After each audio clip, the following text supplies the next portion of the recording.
I think the girls with their nails done now.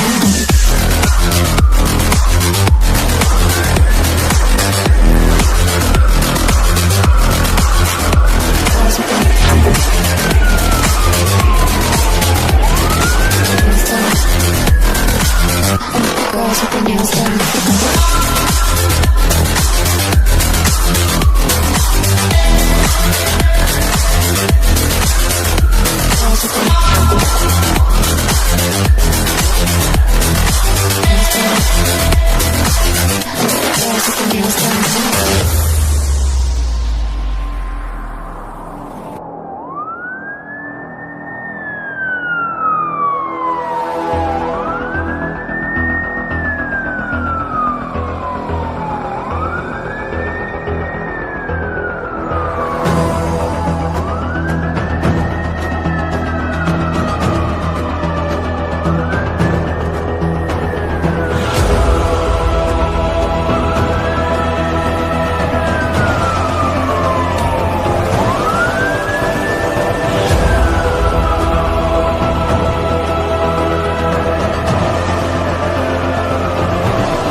Hello. Welcome back to the Hotspur Hood. Thank you for joining us. Today I've got a special guest, the Danalist. Dan, how are you? How you doing, Benji, mate? Big up chat. How's everyone today? Yeah, not bad, mate. Not bad. I hate to nick what Dan says, but yeah, same Spurs, different day. What about yourself? How you been? Yeah, I'm good, mate. Just seen all the news about Robinson. Yeah, it's our first subject, mate. It's our first subject. Do you know what? We'll start with that. For me, I think that's a fantastic deal. I mean, look, listen, if you can get him for free, you're getting yourself, you're getting yourself experience, you're getting yourself mentality, you're getting yourself a character, and above all else, you're getting yourself some leadership, which is something we are sorely lacking at Spurs. How do you see Robinson? Do you think that's good for us, bad for us? Well, I mean, I think the trouble is, I've seen the reaction of the fan base. Yeah. People are like screaming, "What is this? Where's this come from? Where's the squad planning?" It's like no one expected it to come through, did they? We just signed a left back, Brazilian left back. We've got Udogi's come back. I think it's people are struggling to make sense of it. But regards to the player, I mean, he brings wealth of experience. He's a winner, grit, fight. You need players like that in your squad. So from that aspect, I like it. But again, is he going to win us football matches? And right now, we need match winners. We need attacking players. We need goal scorers. We need somebody in that midfield who can keep hold of the ball and make us tick. And he's not that. So, Benji, what do you reckon, mate? Where does he fit in? I mean, look, for me personally, and I will get to the comments in a minute. Sorry, I should have done that first. For me personally, I think past his best Robinson at left back is as good as anyone we have there currently. I'll say that much for the very least. I mean, I've seen a lot of hate to the fact that we're even going for him. Personally, I can't understand that. If we went out and spent 20, 30 million on a 31-year-old, soon to be 32, I'm not 100%. But, I'd maybe understand that fact, but I think we're getting him for free, and he's been there. He's done it. He's won everything, There aren't too many players in the Spurs squad that you can really and truly say that about, let's be honest. So, for me, more power to it. I'd have him all day long. I mean, do you think he's as good, if not better, than what we've currently got at left back? Well, he's not peak, Robin. He's not at peak now, is he? He's obviously on the decline. Otherwise, Liverpool wouldn't be getting rid of him. I mean, free transfer, it's a good deal. But look, I just think, is he going to play? Are we going to see him? Or is he just brought in for there to be kind of like that experienced head in the dressing room to help the younger players? I mean, obviously, if we need to see out a game, might throw him on, see the game out. Is he brought in because of Doggy is just very injury prone? And that new Brazilian left back, he's probably not going to be ready this season, is he? I can't see much of him. Ben Davies is injured. So, there's a lot of reasons why we've signed him. I just think the fan base are looking for, kind of big signings, aren't they? They're looking for that game changer. They're looking for that excitement, that flair player. And unfortunately, Robinson's not that. But, he does bring a lot to the side, which we don't have. He ticks a lot of other boxes, doesn't he? Yeah, he does. Yeah, he does. He does ticks a lot of boxes. I just think I don't think people are angry about him in the particular. I think it's about how the squad and the transfer planning. It just there just doesn't seem to be a plan. Maybe it's an opportunist signing. I mean, I saw something earlier. It said that he was linked, maybe coming in the summer, but they've brought it forward to now. So I don't know what's going on. Yeah, no, I can completely understand it. I really can. I'll tell you what we'll do. We will come back to it because someone else will be joining us in a minute. But I just want to go through some comments ever so quickly.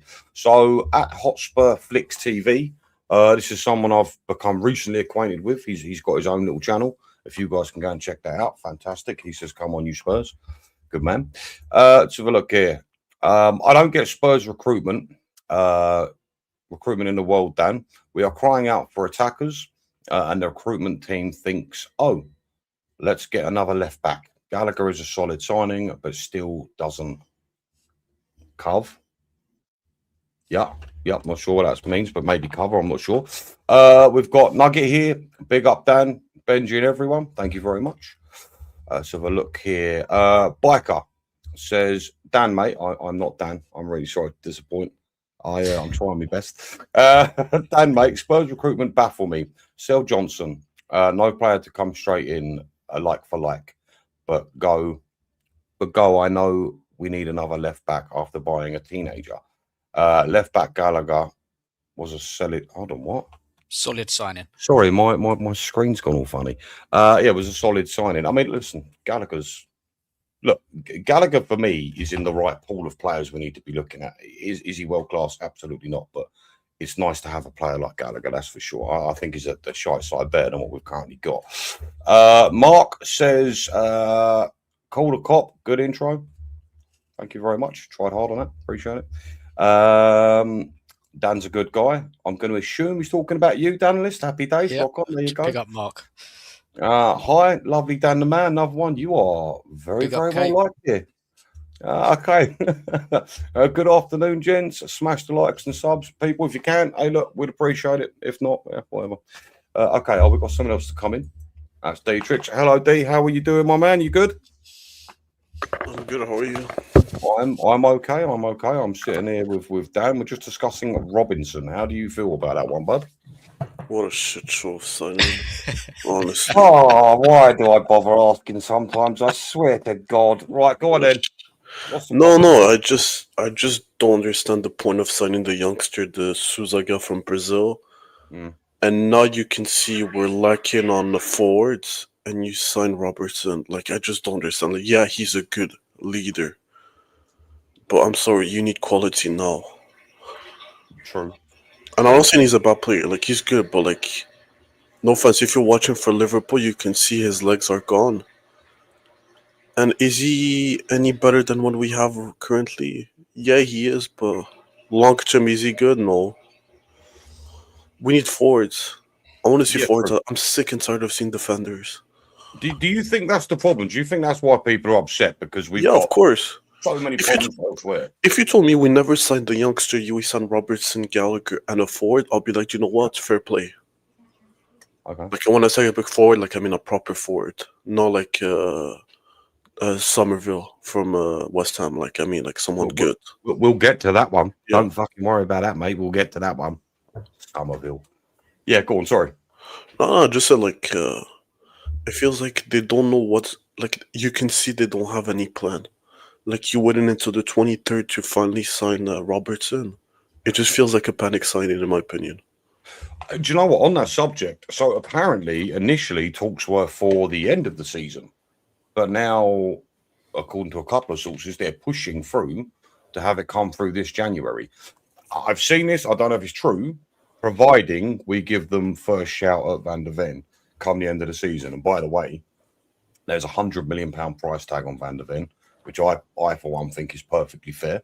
But so for Robinson, you like him, but you like he's what we need right now. So the thing that Dan and myself were discussing a moment ago is he may not be what we need in terms of that forward line, but he does tick a lot of boxes, Dietrich. I mean, I'm talking, experience, character, leadership. That's something you ain't got at Spurs, mate. So for me, that's why I'm relatively happy about it. I mean, Yeah, but no offense, but leadership comes from the manager, and he's the bigger issue.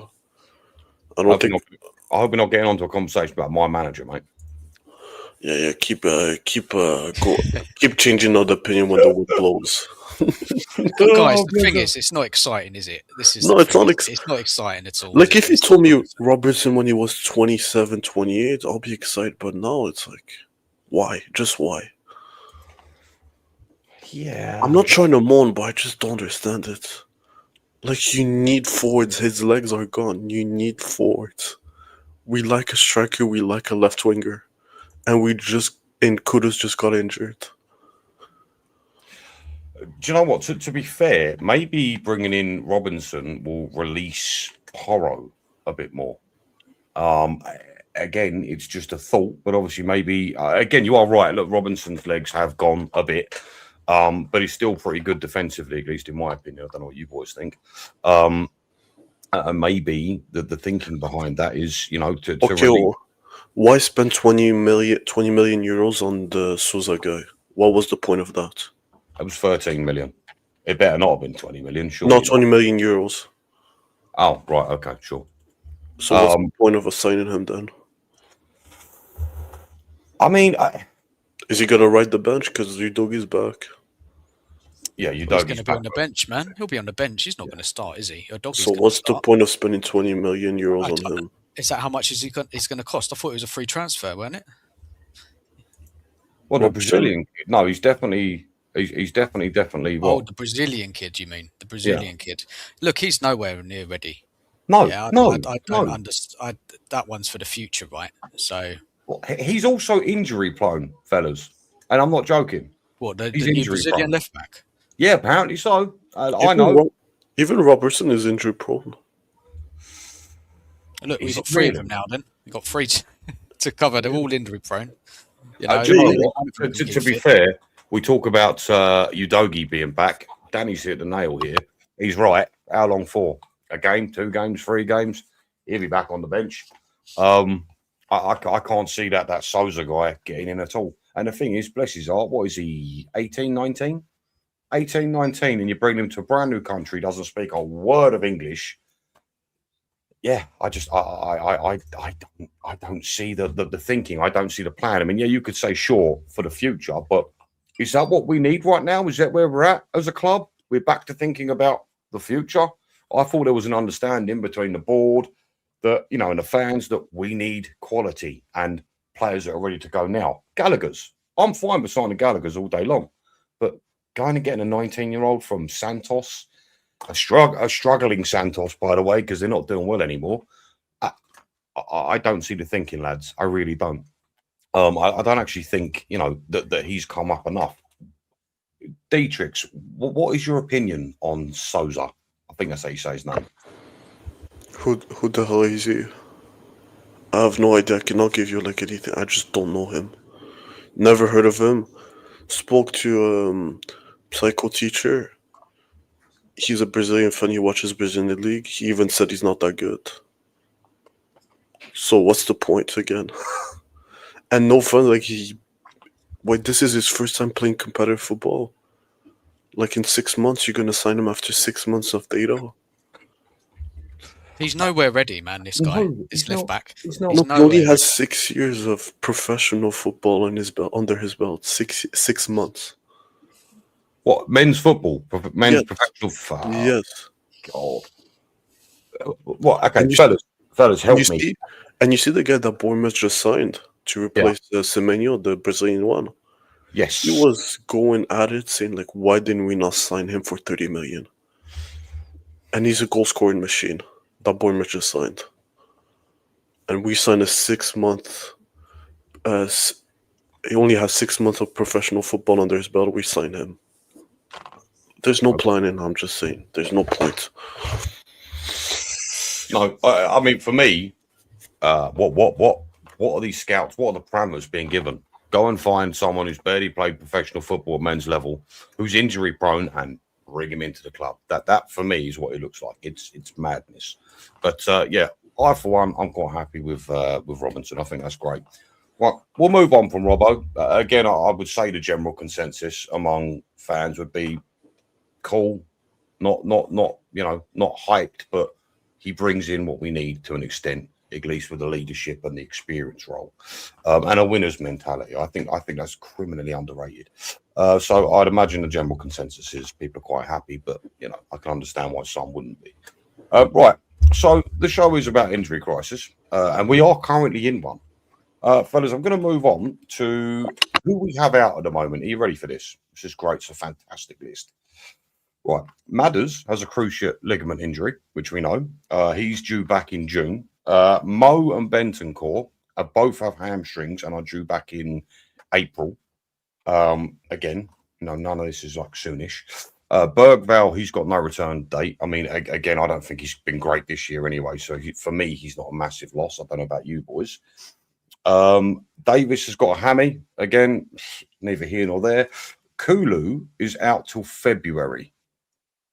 Now, I don't know if you boys have been keeping up with Kulu at the minute, but apparently, he's been having injections in his knee to stop the pain. Now, out of curiosity, didn't he have knee surgery? Am I right there, boys? Or Yeah, he had something. It was a very unusual injury. And I don't think we'll see him for this season. I think we're not going to see him again. I wouldn't put any hopes up on Kulu coming back. I'd give up on that one. Well, do you know what, Dan? I'll make you right there, but let's be honest. If Madders and Kulu do come back this season, if they do, are we going to get the same players? Because it's my understanding both are very, very serious injuries. That a lot of players, especially a player like Maddison, for instance, who is quite mobile, may not be the quickest, but he's quite mobile, isn't he? Aside from being incredibly intelligent and knows what he's doing with the ball before it comes to him. But again, will we get the same Maddison when he comes back? Will we get the same Kulu when he comes back? I heard rumours that it was, and again, I apologise if I've got this wrong, Kulu's patella. Is that correct? Is that the right injury? I've no idea where that's supposed to be on the human anatomy. But hello, Maz. Nice to see you, mate. For all intents and purposes, from what I understand, Kulu and Maddison may not even come back the same players. So for me, again, that's where we need to go out and start splashing some cash on some better quality players. But yeah, who else we got? So there's a couple others. Paulia. Now, does anybody know what's wrong with Paulia? It's just knock. a knock. It's just a knock, yeah. Yeah, well, I've seen just a dead leg, and that took a player, 2 months to come back from in Colo. So whenever someone says knock at Tottenham Hotspurs, you know they're out for a few months. Although, again, Thomas Frank has said he may be back for the Burnley game. That will be interesting. Javi, did any of you boys see that post he put up on Instagram? Yeah, we did. Jesus, what's going on there? Well, it It feels like a bruise. No, it feels like a bruised leg. But they said he was injured before the game, didn't they? The other night. Yeah, and he played through the pain. Honestly, just put him on painkillers and just let it ride. I forget that. I'd like to bust his foot open every single time if he plays like that. If he plays like that, somebody go get me a hammer. We'll sort him right out. Maz, how are you doing, my friend? Yeah, all right, mate. Can you hear me all right? Yeah, you sound fantastic. You do sound like you're in a toilet somewhere, but I am in my glass office. He's got an office. Very nice. Okay, well, listen, I appreciate you coming on. Just quickly, we'll go back to it. What do you feel about this Robinson transfer? Oh, Robertson. Typical Spurs, really, isn't it? I mean, he's decent. He was good when he was younger. It's not exactly reaching for the stars, I guess it gives us cover if we get more injuries. I think that's probably what Spurs are hoping for. But it's what can I say? I mean, I don't think he's a bad player. I think he'll add certain quality to us, maybe in the defensive third. Is his experience going to really elevate the people around him? Maybe. But maybe that's what we need. Maybe getting in those more experienced heads, more natural leaders into the starting 11 as opposed to some of the kids that we've got. Maybe that is the way forward. But yeah, it is what it is at the end of the day. It's not exactly, I'm with Dietrich here, it's not exactly something that's going to change my opinion on the window or the manager or the starting 11. Albeit I am actually quite happy about, I'm a lot happier about the last game because it was good football for the first half, than I have been in a while. That has actually cheered me up a little bit. But whether or not that carries on, more likely that we're just going to default back to being rubbish and Frank on the verge of being sacked again. So we'll see. Yeah, it was a small respite, wasn't it? It was sorely needed, but for me, that last game, it's not enough to convince me otherwise that Frank has to go. Again, it was nice to see us play that way, but it was only for a single half. I wasn't sure afterwards, after the fact, what the plan was. I don't know if the players ran out of steam. I don't know if it was nerves. I don't know if Frank said, look, go out, sit back. I have no idea. But for me, that first half, and I'll go back to Javi here, is that the best we've seen from him in a Spurs shirt this season? Maz, I'll come to you on that one, mate. Sorry, mate. Can you just repeat that quickly again? I lagged a little bit and I was reading it. I was saying, the last game, would you say that was Javi's best game in a Tottenham shirt? I don't know about best game. I think he's had several good games for us. Yeah. I think he showed his quality. Definitely showed his quality. I mean, I really rate Xavi a lot. I've watched a lot of him at the various clubs that he's been at, and I've watched more of him playing for Holland than anything else.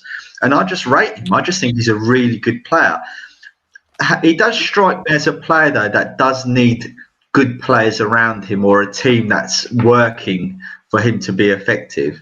Whereas maybe someone like Maddison is the type of player that will pull the team up with him on certain games than Xavi. But maybe that's unfair. Maybe it's too early to know what Xavi will be. But then Maddison, when you're doing a direct comparison between him and Maddison, Maddison went missing for such big portions of last season. We were all moaning about him. We're all, and then he'll come back and he'll have 2 or 3 brilliant games, and you'll be like, yeah, that's why he's our most creative player. Then he'll default back to him being rubbish again. So Maddison isn't, I don't want to turn this into a Maddison thing, but yeah, basically, I think Xavi had a really, really good game. I think the team had a good game. I think everyone had a good game.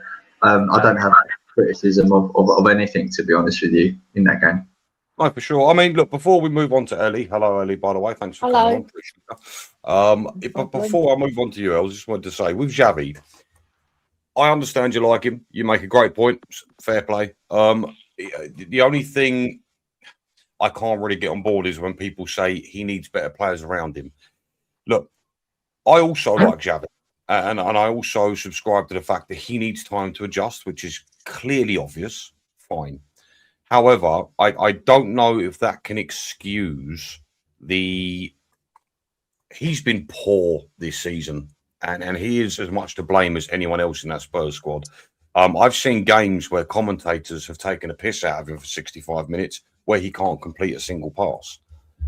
So for me, he definitely needs to shape up, but there is 100% a player in there. So I agree with you at that point. But he just needs to do better. What we're seeing so far is not what we signed, at least what we hoped for when we signed. But Benji, I don't think anyone this season, I don't think anyone this season can hold their head up high. Maybe even apart from maybe Van der Ven and maybe arguably Romero because he's scoring goals, right? So who can hold their head up high in our team? No, you're this right. season? No, you're absolutely right. But go This on, is Dan. what I What was were you going to gonna say. When the whole team's not performing as a collective, no one's improving. That's the manager for me. You know, no one's improved. Yeah, I mean, Danny is saying, what about Frank Mas? Did he have a good game for that Dortmund game? Yeah, absolutely. Yeah, I think Frank got the tactics spot on, absolutely spot on, and that's what I want to see. If Frank does that, I'll be very happy with Frank. You know, I'll want to give him time if that's what we're seeing. But the point is, we've only seen that 3 times this season: Dortmund game, Brentford game, and Man City game, and that's not good enough. No. Also, sorry, Benji, I don't want to derail your show, but I'm getting a lot of comments saying, "Oh, Maz, are you going to apologise to Saba?" I'm not sure what I meant to apologise for. Just don't apologise, Maz. Just to be clear, on this show, anything goes. Dan has told you that a million times. This isn't Sav's show right now, so don't worry about that. What happened between them two is nothing. They speak regularly. It's nothing. It's a small debate that went a little bit, but it's not a big deal. So just move on. Ellie, how are you? I'm all right. I'm listening to you lads having a good old chinwag about Spurs as usual, right? So I reckon there's a bit of truth in what both you say, right? I'm not on the fence because I used to play midfield, right? And what I found is when I had a good defensive midfielder playing behind me, and I had someone on the wings to feed and a really good striker who makes really good runs, so I can pick her out, sorry, I should say. Oh, I did play in some boys' teams because I was that good. Cough, cough, cough. Cough, cough, right. But there's a truth in both with Xavi, right? Because he does need good players around him, and we haven't got enough. And because Kudos got injured as well, and he's a very good player, and we've had other injuries. Well, we haven't had Madison all season, so he hasn't had him to play with and him to. Now we brought in Gallagher, and he didn't seem to work too well with the gelling now. But it's only one game, right? And then I can side on your side as well, Maz, because he is a very, very good player, and he's only 22. Remember, I know some people don't like to bring age in, but experience in the Premiership is key, right? And he's getting that experience. He's been thrown in at the deep end, right? And he's picking up on some games and then dropping in others, which is expected. But like I said, if you've got players who are on the ball, right, and they're high on confidence as well, because confidence is a very big thing in football. Massive, very massive, right? And we've had low confidence, right? So all the players weren't ticking. And then you see them against Dortmund, and they're a decent side, Dortmund. They're not no shit European side. They're a very good Bundesliga side, and they're very good in Europe. Agreed. They've proved that throughout the years, right? So to beat them like we did emphatically in that first half, we killed them off, and the second half, yes, we did drop off, but it was like a game management thing. I think they just thought, we've won the game, they've got 10 men, we're going to sit off a little bit, right? But I'm telling you, you do need good players around you, and you need confident players, and we haven't got that Ellie, in abundance. can I ask you a question, Ellie? Yeah, of course you can. So who's a good player then in our midfield, Ellie? Gallagher's a good player. Paulina's a good player, and they will win the ball back for him and feed him. Right, that's what I mean by good players who are physically strong, who can win the ball back and feed him with a weighted ball that he can play. Right, because some of our passing, you must admit, men, guys, sorry, that our passing's been woeful this season, and we've only seen little glimpses, tiny little glimpses of good passing where we can string 3 or 4, 5 passes together accurately. I've seen so many passes go sideways, backwards, or off the pitch when it's a 5-yard pass or overweighted. So all this it dampens the creative spirit, right? I know from my own experience playing in midfield as a creative, if you don't have players who are on the ball and they're not fighting for you and winning you the ball back, and then you get involved as well because you think, right, I'll have some of that, yeah. And I just think you're both right. There's no wrong here. There's no wrong. So No, for sure. Ellie, why are they doing that though? Are they not doing that because of they just ain't got the ability, or are they doing it and they're not doing it because they've got a lack of confidence, or is it tactics? Is it system? Where's the fault lie at the moment, Ellie? In your opinion, It's all that you've said just now, an amalgamation of all those things that are going wrong. All right, and then there's the thing that we're generally we haven't been a consistent league side for the whole of our history, apart from the 60s, right? So we haven't got that consistency, right? So it is the quality of player as well, and it is down to coaching as well, because we have been a lot pragmatic, and that dampens the creative spirit in a team, right? Because Xavi's probably thinking, when am I going to get the ball? Yeah, he has to go hunting for the ball. That's where I agree with Benji as well, because great players make things happen. Yeah, they get on the ball and they make things happen for the team. But Right? he does need time, obviously. I mean, which we Of all course he understand, does. which is why I don't think people are going to get on his back as much because he's been here for 6 months. F fan said it a minute ago. What's that? F Sanic. My computer screen has gone to shit. Yeah, he said it a moment ago. He's been here 6 months. At the end of the day, look, we've got to give him a break. Some players, especially the smaller ones, take a bit of time to adjust, and I think that's why. Look, I think when you look at a player like Javi, you can clearly see there's quality there. Look, he's played 4 professional men's team football, four professional seasons in men's football, and 3 of those seasons, he's got double GA. So there's clearly quality there, clearly. Of course. But before we get to our main man, I don't move on to Benji. Yeah. I've done a comparison. I was just messing around, and I've just done a comparison using some website. So I don't know the accuracy of those numbers, but it compares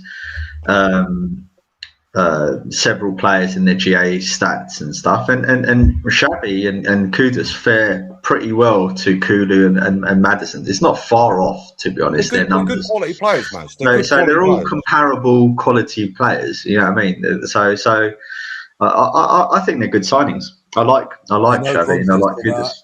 There's no context to that. Sorry, Alex. I'm coming to you now, my man. I wanted to ask your question before we go forward. I couldn't sit there and just listen to that, and I just thought there's no context to that. There's no context. What context? What context would you like me to give you? Be just a pass, short pass to somebody, and then they score. You know what I mean? This is why I don't like these assist stats. All right, so Johnson's GA stats that everyone was throwing at me about how important it is all his goals were fucking tap-ins then. So that's the point. That's the point. Just scrap that out of the argument then. There's always context. There's always context. Tell your boys then. Tell your boys. Argue on my behalf, please. Oh no! Listen. I've got some things that I've got to say to you anyway. Back to you, Benji. Sorry, bro. I'll tell you what. Ever so quickly, I just want to get to this. Sanic, just quickly. Dan is safe and well. He's not locked in my cupboard, so I could take over his show again. He is spending the day with his lovely wife Beth, so all is fine. He's just not on today. We may do a show later. He's gone shopping with her or something. not quite shopping, but he's having a day. He's having a day. Okay, Alex, I wanted to ask you, buddy, and thank you for coming on. By the way, I wanted to ask you, what do you make of Andy Robinson? He's okay. Okay. Would you like? I thought what I was expecting. I was expecting you to lose your fucking mind. All right, go on. No, it's just like what do I say? We've got Johan Lang as a director of football. What do you expect? Yeah. You get what I'm saying? True. Like, what do you expect? No. There's no context to that, Alex. No. I'm not letting you get away with that. There's no context. I'm just saying. I'm joking, man. I'm joking. You can't play Mr. I'm joking, dude. Calm down. You're Oracle speaking. You know what I mean? I'll just teach you some lessons. The point I'm making is though, right?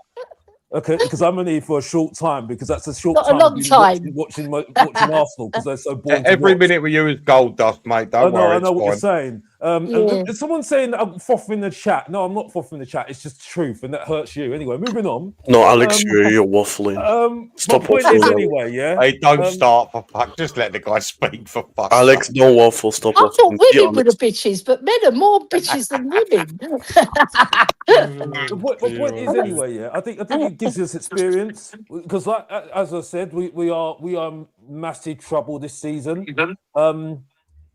I do think it leads to the question: are we trying to be the Gangnam Press team of Liverpool at the moment?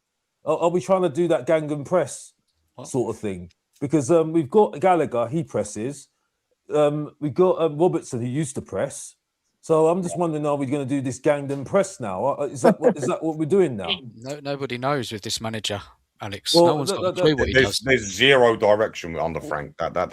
Well, I mean, honestly, the way I was hearing some of the Tottenham fans, they were chanting absolute glory after the game against bloody Dortmund, which was a good performance, by the way. But I don't want to go into that because I'm not answering your question. My point is, though, yeah, all right. If you can answer me that question later, in a jiffy, no, come back to it, mate. Come back to it. Answer the question and come back to it. But my point is, though, yeah, I do think it's a signing that is going to fit in terms of the fact that we've got lost Davis, and I think it's someone that's got a leadership. It's another reactive rather than. Like I said, what do you expect from Vinay and Johan Lang and the hierarchy at the moment? Because we're not proactive. I think we've shown that over the last summer or so, last 6 months or so. For sure. The last two transfer windows, this one and the last one. So I think that's the way you're going to behave now.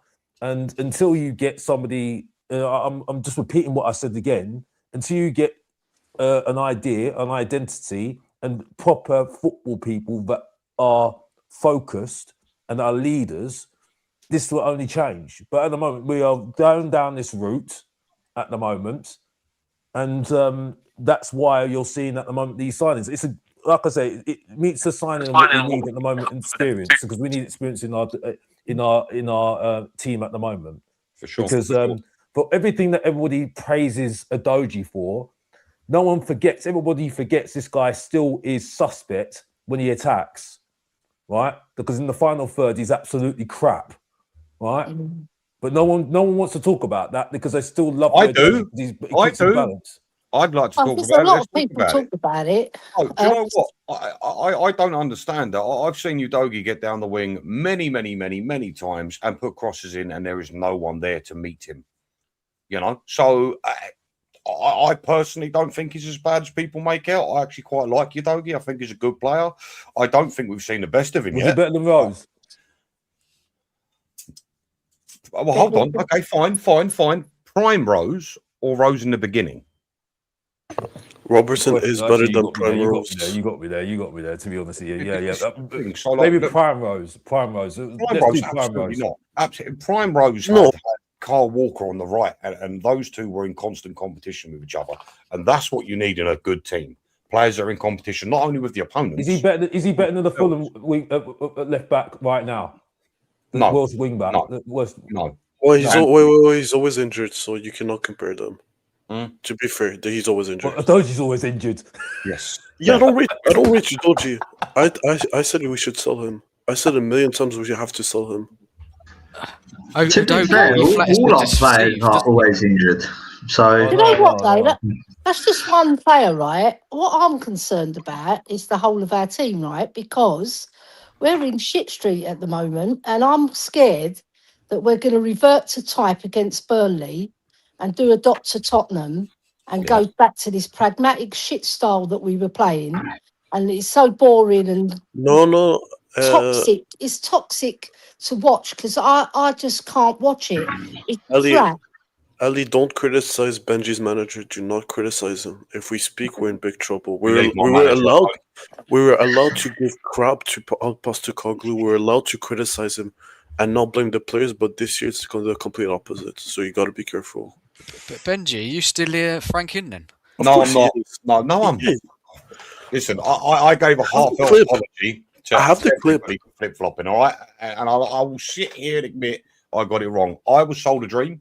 I thought we were getting the Tottenham version of Mikel Arteta. All right, and I was sold a dream, and it was wrong. I thought I'm sick and tired of managers. You wanted to get a bigger bottle job than Mikel Arteta? Yeah, well, he's Like, not. He's currently top of the league and top of the Champions League. I'll take that all day long, please. Look, listen, I'll say this much when it comes to Frank, right? What I don't like is, given the current circumstances, and I understand why this is being said, but given the current circumstances, Frank was a good manager. No, he wasn't. Would you please let me speak? Just let me get this No, out. because you're lying. You're not telling the truth. I'll tell you what, Dietrich, honestly. Look, listen, all I'm saying is, when Andrew was here, we were crying out for a tactician, someone who lived, breathed, and thought about football. We wanted someone who was adaptable. Frank, for me, ticked both of those boxes, and I'm pretty sure he did for a lot of other people as well. And last but not least, he's known for improving players. Now, listen, he's been with us for 6 months. He's not done anything. No one really and truly has improved. You could say Van der Ven has I think, gone on another level up. You could say Romero's consistency is creeping up slightly. But aside from that, it's neither here nor there. You could say you're seeing a bit more from Tel and Odebear, but it's still not enough. But the guy's been here for 6 months. But at the end of the day, look, me, Stel, and Dan went to that game against West Ham. And being there, first person, seeing it all, you can clearly see there is no direction. There's no style of play under Frank. And that simply isn't good enough. Like, to lose to West Ham in the current climate is not good enough. So I'm absolutely Frank out. I think Stel said it the best. You do need a manager who commands respect, someone who's got credit in the bank. And what I mean by that is someone who's won a trophy. So you know this man can do it, given the right tools, given the right amount of time. But unfortunately, Frank, at the moment, doesn't seem to be that man. Who knows? I mean, He hasn't been that man all his career, though. Well, he hasn't won anything. I think people are dreaming at the moment, because I think if you look at the Premier League at the moment, right? Because I'll be honest with you, I've been switching off games a lot of the time. I've not been watching games. The only reason why I'm watching Tottenham is because I'm a Tottenham supporter, but I'm even going down to that point of just watching highlights now, right? I think the way that people are playing at the moment, teams are playing at the moment, are playing more pragmatic, right? So I think the style of going free-flowing attacking football, which we weren't free-flowing attacking football on Tuesday. We played well, but we weren't free-flowing attacking, right? It wasn't smooth. Yeah, there were certain areas that it was a bit clunky, I've got to be honest. But what you can say, what you saw was attacking intent. Yes, 100% there was attacking intent. But there wasn't like flowing. And I don't think you're seeing that. You're not even seeing that from Man City, let alone bloody, you know what I mean? You know, and even Guardiola said it as well, that the era of free-flowing attacking football is kind of disappearing now. You know, it's more about being tough. You know what I mean? Yeah. So this is where my what gets to me at the moment, because you know, certain players play well on Tuesday. I'll say Jez Spence. I like Damso. I've always said I like Damso. Romero gives him flowers. Mr. Consistent Danzo, I think. Solanke had a good game as well, because he helped us as well. And you can give a little bit of credit to the Dutch Pretty Ricky, Javi Simmons, right? But, you know, I think when you look at the teams in the Premier League at the moment, it's either counter-attacking football or you're pragmatic, for me. I don't think you're seeing out-and-out attacking football.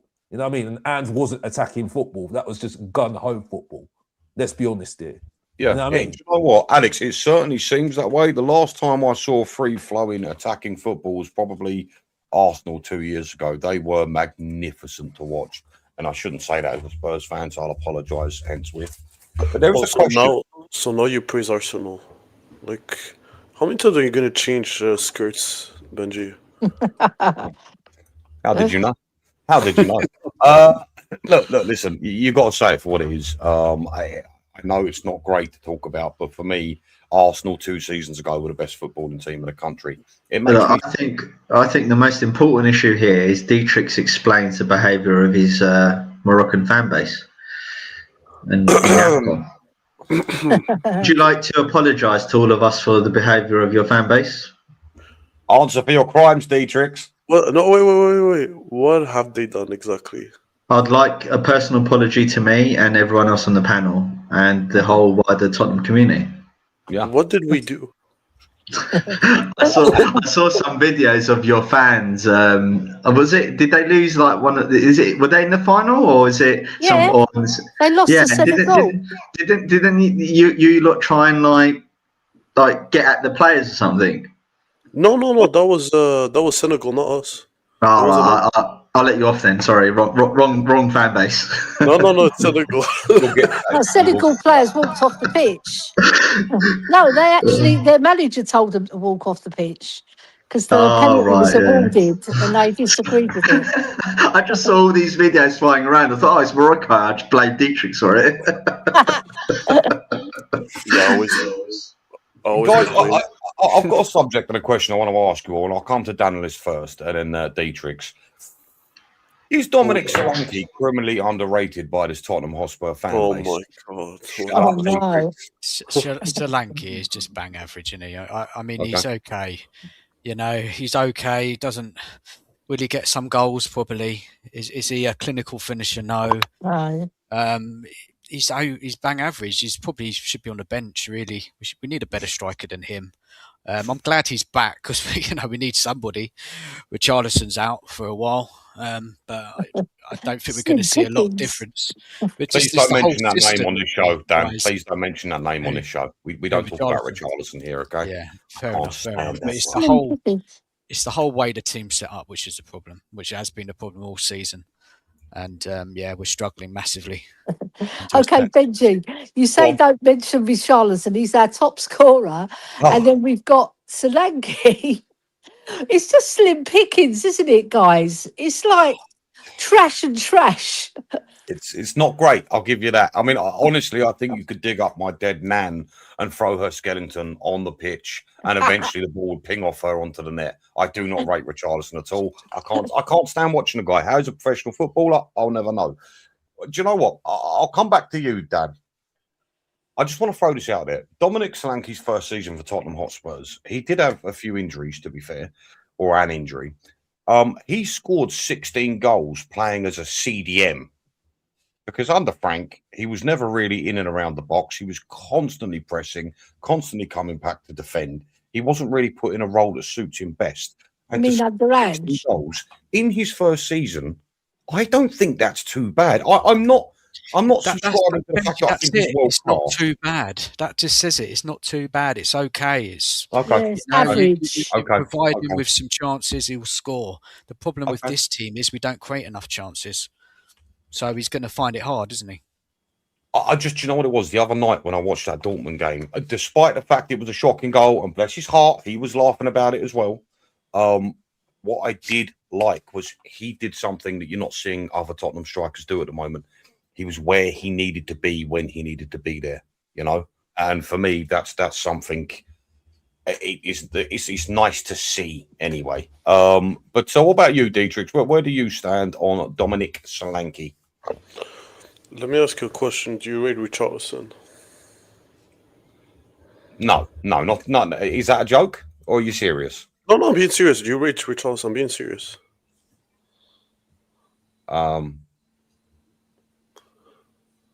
Wait, what? What's wrong? Why do I feel like that's Danny K? Of course it is. No, it's not. Right, now I've even made a horrendous. It was an orange earlier. Or we're getting cancelled in about 5 minutes. Right, you're going to need to tell me who you are because I'm not getting in trouble. I have no idea who that is. That was Danny, 100%. Is it Danny? It better be Yeah, Danny. he was an orange. He was an orange earlier on Sean's Aussie? Yeah. Dan? With Sean's face in the orange. Get to the top now. Okay, listen, Arnie, I want to know. Do you rate Richarlison, Arnie? No. Would you not have him in one of your films, no? Never. I mean, me personally, I think he's an abomination. It's an abomination. Get down to the bench. Just like Maz. Maz waffles. He waffles all the time. Oh, Dan's gonna kill me. Good lord. All right, seriously, joking aside now, because it's not funny. I do need to know who you are because I'm not getting in trouble. Oh my! Oh, you piece of shit!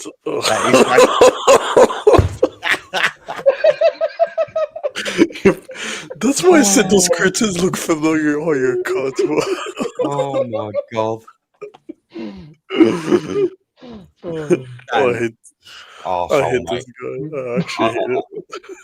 Mate, don't do people that. have a go at me that I cause loads of trouble and I'm loud. I know. Don't have a go at me now. Yeah, I'm not the one that causes trouble. I don't cause trouble. Yeah, evidence right out. Yeah, this is evidence that the main event don't cause trouble. All he does is talk the truth. That's all I've got to say. Yeah, bloody. It just takes him 10 years to get there, but he does. That's all I've got to say because I don't do that sort of joke. I can't do it. Okay, do you know what? Cheers, Dan. You've completely messed up the show. I have no idea where we are now. Cheers, mate. Good lord. So look, I'll tell you what, we'll go back to it. So everyone, again, the general consensus is Solanke isn't good enough and we need a better striker. Yeah. Well, the fact that Richarlison scored more goals than him tells you everything you need to know. Of course he's going to. He's played games, you twit. No, it doesn't matter. What do you mean it doesn't fucking... Oh, did you see his goal? Did you see his goal against Dortmund? Like, he didn't even mean it. World class. Never seen a goal like it. It was unbelievable. Best goal I've seen in my life. That needs to be in. That needs to win the Puskas Award for me personally. Look, listen. At the end of the day, say what you want about that game. He was where he needed to be when he needed to be there, and for me, that's a sign of a good striker. Again, I'm not saying he's this fucking godsend, but I think he's better than what people give him credit for. It's just my opinion. I think one of your subs, I think Carlos 2026. I think he said it best. The guy hasn't even completed 2 seasons with us. He's getting injured every season. Isn't everyone? Yeah, granted, that's a fair point. But I think when you look at Solanke's stats and you compare them to Richarlison's, Richarlison does actually score more goals than him. So I think that tells you everything you really need to know about Solanke. Hold on, what stats? Explain that. What do you mean? So if you look at Solanke's stats for the last, I think 7 seasons, he's been in the Prem, or is it 8 seasons now? He's been in the Prem.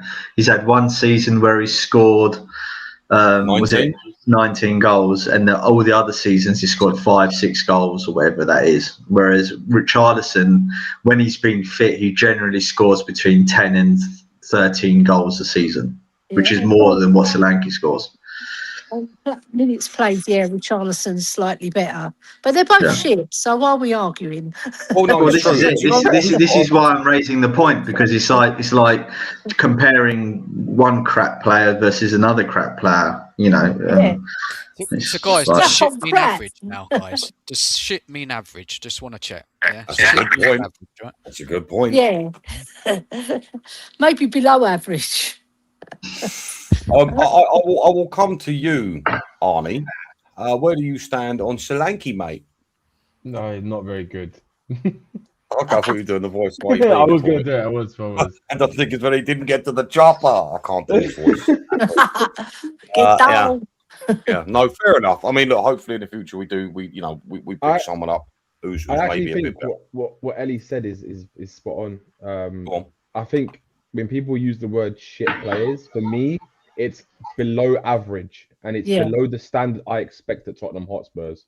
For me, that's what I call players shit, right? I mean, we have been used to world class over the last sort of 5-10 years, haven't we, realistically? Well, we've always had a world class player in the team, like always, at least one. And we've got just a bunch of bang average footballers who can, they're below average, to be honest with you. There's only there's about 5 or 6 players, maybe 7, pushing it that I think are good enough for this level that we need or we expect. And I think the rest of them can all piss off, basically. Yeah. I don't think any player is really good anyway. I don't think any of our... I looked at the past strikers sharing Les Ferdinand will take over these strikers. Chris Armstrong will take over these strikers. Stefan Even will take over these strikers. Obviously, Gary Linger's streets ahead of them. Back in the past 1960s were better. Defoe had his detractors, but he's better than them. Robbie Keane would or rinse them to pieces as They're far as all I'm better. concerned. All of them. Harry Kane's an obvious one. Pavlichenko will rinse over them. Better. Rebov will rinse over them. I mean, even though he didn't do too well, Postiga, you know, You dare. don't you dare, box office. Don't even say held a Postiga, mate. No. Well, I would say because he got his detractors as well. But to be honest with you, at least he had a little bit of quality about him. The point is, though, I'm just saying, it's just that we've had some quality strikers in the past. Gareth Bell, he was a forward. You know what I mean? You know, it's just all these players. You know, Lamella. I'll take Lamella. Right? And look how that worked out for us since we let go of Lamella. You know what I mean? We had Gill. You know, and I mean, now people are giving praise to bloody Orderbear. I mean, honestly, don't get me started. Don't get me started. Oh, you've got a good Danny, point. you're just causing trouble, aren't you? You cheeky guy. You're causing trouble. My point anyway, yeah. My best friend. You're cuttable. But my point is, though, it's just like, you know, we just don't have the quality. And I think this is a problem in the Premier League anyway. This is a problem in football at the moment. The quality is not there anymore. There's just no quality anymore. You know? And I think that's why I'm starting to fall out of love a little bit watching this at the moment. You know? I think people will start to realise how bad the game is at the moment with the World Cup. They'll realise. So I'm not going off the point that No, not at all. You carry. Listen, I'm not going to be one of those hosts that rushes you to your point, mate. For the most part, when you're nice and calm like this, you speak absolute sense. So you carry on, mate. All I did want to say to you ever so quick, though, was this. I don't think it's a lack of quality in the Premier League anymore. I think it's just the way the game has gone. There is still quality about. I just think the game is played so robotic now that the managers and coaches, and I think this is a lot of it is down to finance as well, because you know players can't play the way they want to anymore because you've got to look after investment. I mean, look at the price of players now. You've got players that are worth 100+ million, you know, and I think the game has sort of taken on that fact and it's changed around it. I mean, you know, I don't think it's a lack of quality. I just think it is the way the professional. I think the way the game's gone, but also I think there's less individuals than actual. It's more focused on energy and pressing rather than actually quality. You know what I mean? And actually quality on the ball. You know what I mean? Individual quality.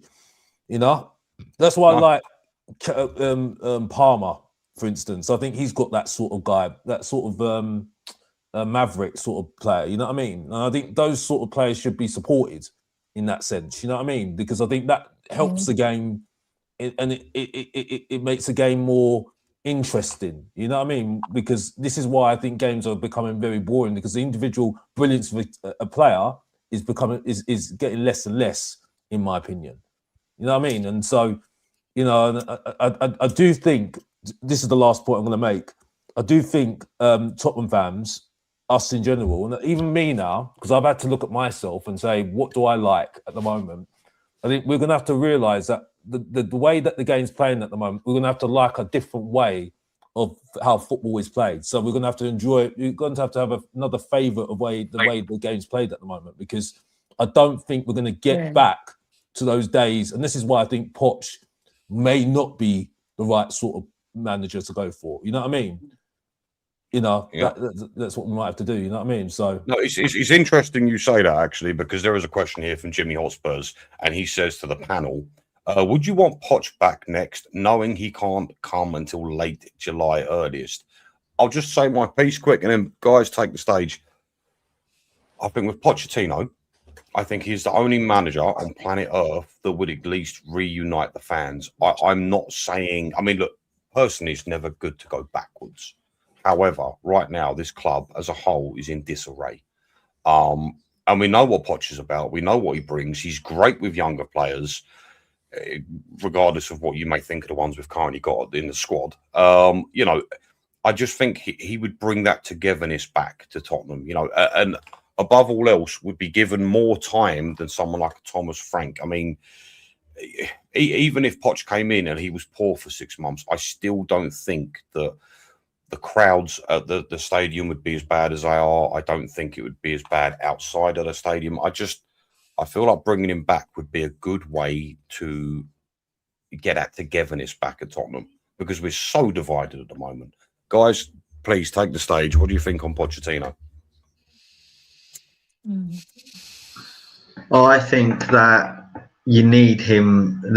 One of the reasons why he would be good to come back is that he would unite the fan base, because even if he, like you said, even if he does do poorly, the fan base would back him and give him time because they know that he's good.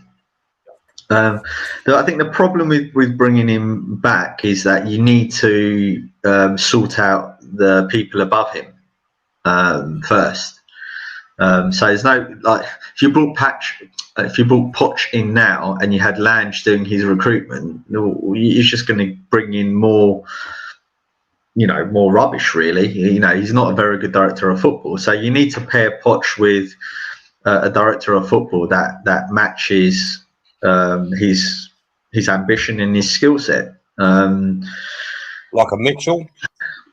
Yeah. If they come as a package, then absolutely, yeah. Bring back the band together, But what I would say is this: is that the only person that can really unite the fan base, aside from ex-managers that we've had, and those ex-managers are really old now, is Pochettino, because I do think he really understands the club. And one of the reasons why he really understands the club is because he had lots of ex-Tottenham players around him that he used to socialise with, have dinner with, etc., that told him about Tottenham Hotspur.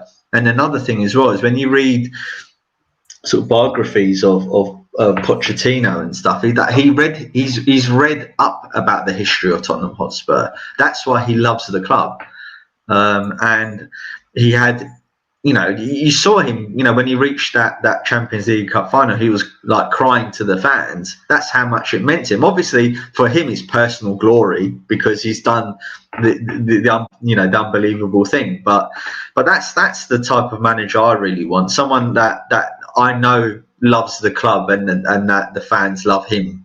For the moment, anyway. He may not win us anything. He may not make us the same team we were before. He may only get us 6th, 7th or whatever. But I'd rather have that, knowing that the guy in charge really, really cares about the club and understands the club and what's best for it, than having someone like Frank who attacks the fans. That's what he's going to be remembered for. If he doesn't work out, which at the moment is looking like he's not, that's what the fans are going to remember him for. I think that's a fair point. Danlist, how do you feel about that? I have to agree with Maz until we sort out Lange and Vinay and get these guys. I don't know about these guys. They haven't impressed me so far. I mean, look, the football is just so dreadful now. I mean, Poch coming back will improve it. How far could he take this team? I don't know. It's going to be better than what we're seeing right now. I know that for sure. But it's all about the recruitment, isn't it? Unless it improves. And this is what I mean. Like, I know, we all got these high hopes of wanting to win titles and whatever. We're never going to do it under ENIC, are we? So what can we expect? We can expect at least to win games of football, play some attacking football, try and qualify for Europe and try and win maybe another Europa League, maybe try and win a cup. That's it. That's all we can expect with Spurs. But I don't expect to be 14th in the league, playing rubbish football. I mean, at least expect some better football. At least try and at least compete in London derbies. That's a kind of minimum, isn't it? I don't expect us to really truly challenge until we get rid of ENIC, or we get in a better director of football. And there's something more aligned with the manager and the recruitment team. That's what I think. Yeah. Again, it comes down to chaos. But go on, Els. What you got to say? Yeah, I was just going to add to that, right? So the last time Poch was here, ENIC were here, weren't they? Yeah? Yeah. And he came in from Southampton with a great CV, really, because he made Southampton play some incredible football and qualified them for Europe for, I don't know how many years they hadn't qualified, but I can't remember Southampton being in Europe, right? So he done that. Then he come to us when ENIC were here, and he took us to new highs. And I see people say, oh, but he didn't win anything. Yeah, but the thing is, if you look at what Bill Nicholson says in his quote, and I've put it all over our WhatsApp groups, right? He said, you aim high. You aim high. And in aiming high, there's an echo of glory. So he brought glory to our club, right? he might not have brought glory in terms of a trophy, but he made us believe, right? And he played the most beautiful football. Then I saw somebody say, oh, but he didn't win an away game for 10 months. But in those 10 months, we were playing good football still. We were losing away, but we were still playing football you could get on board with, lads. You know what I mean? Like, Yeah, we went to definitely. Arsenal. We went to Arsenal this year and we bent over and died. Yeah, I was in France that day because it was my birthday, right? Not the actual day, but it was. I think it was a few days before. Anyway, and I was disgusted by the way we played. And I've never. Do you know what? Under any other manager, I've never really been disgusted at the way we played. I've been disappointed, but that was disgraceful, the way we played at Arsenal, right? And that is a benchmark for me. If we go to Arsenal and give them a game, like when we were under Ange, he went there and we got a 2-2 draw. And I was in Cyprus that day as well, right? And I was in a pub with loads of Arsenal fans, because most Greeks are Arsenal. There's some of us who are Spurs, but most of them are Arsenal, right? And I felt proud.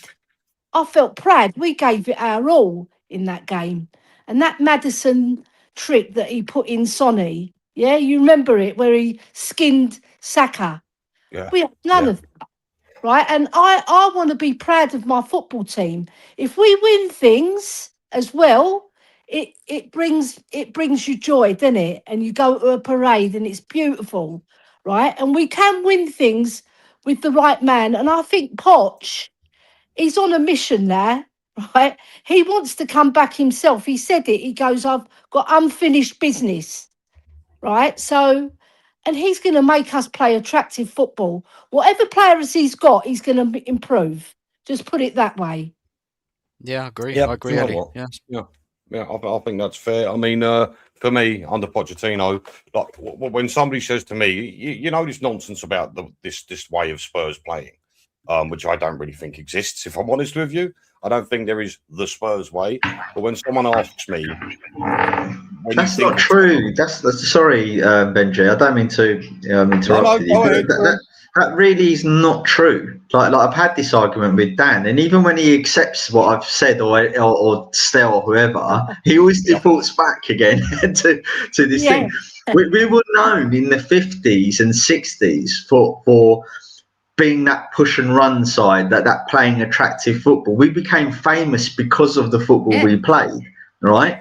That is what made us famous. Aside from winning the double, aside from being the first team to win anything in Europe, in England, we were known as the team that played the silky, sexy football, right?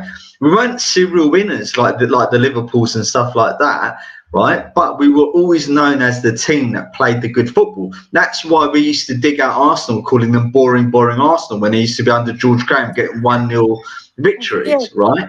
So this idea that we're, you know, that when, you know, the Tottenham way doesn't exist is not true. It's part of our history, right?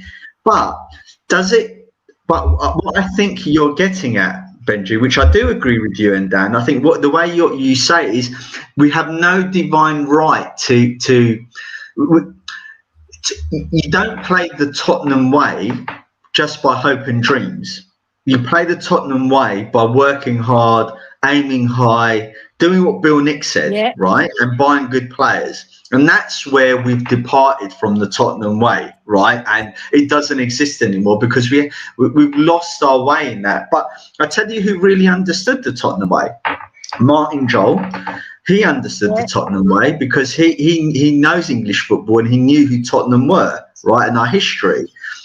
Redknapp understood the Tottenham way because he was around Tottenham, and you know he met Bill Nick and stuff like that back in the day. He knew the Tottenham way, and Pochettino knew the Tottenham way because when he came to Spurs, he had Ozzy Ardiles there, right, and Hoddle and stuff like that who befriended him, and he found out about the history. So it's I really don't agree when we say this Tottenham way because look. I get we've got no divine right to win and all of that sort of stuff, but come on, let's not degrade our history and what we actually became famous for by saying it doesn't exist. Okay, fine. Is this statement fair then? I am nearly 40 years old. 40 years old. I'm getting there in age now, okay? Getting right up there. actually very depressing. Anyway, so look, in my entire lifetime, I have never seen this Spurs way of football. I haven't really. You have. That's not true, Benji. Let me explain. You have. Like I'll tell. And look, I'm only a little bit older than you, right? I'll be 44 soon, right? But you have seen the Tottenham way, right? Because Redknapp played the Tottenham way. During Redknapp's spell, we were literally the best footballing team in England during that spell in terms of to look at, right? Yeah. Pochettino built an amazing team that we played. Mate, like I don't think we realised how good we were under Pochettino. We used to go into every game thinking we were going to win and dominate possession, right? And we did do that. So you have seen glimpses of it, maybe not consistently for decades, but we have seen it for sure, Benji. No, honestly, I understand that, mate. I mean, what I was going to lead on and say is underneath, someone like Pochettino, when someone says the Spurs way, my brain will instantly go to Pochettino, because if I could pick a style of play that Spurs have, it's Mauricio Pochettino. Now, here is a guy that understood Spurs, and that Ajax game for me was the best game of football I've ever seen. And when I watched my manager cry, I'm not an emotional guy, as I'm sure you can tell, but that nearly got me a little bit. When I saw him crying, I felt that he understood what it meant to the players, to the club, to the fans, and obviously to himself, because it was an amazing achievement. It was the sort of result you wouldn't pen us down for getting. So when people say the Spurs way, I think of Pochettino. I do obviously credit what you're saying with Yol and Redknapp. Of course, that was great football as well. So I suppose, that style, and they're all kind of similar in the attacking trait, is what Spurs are about. I get that.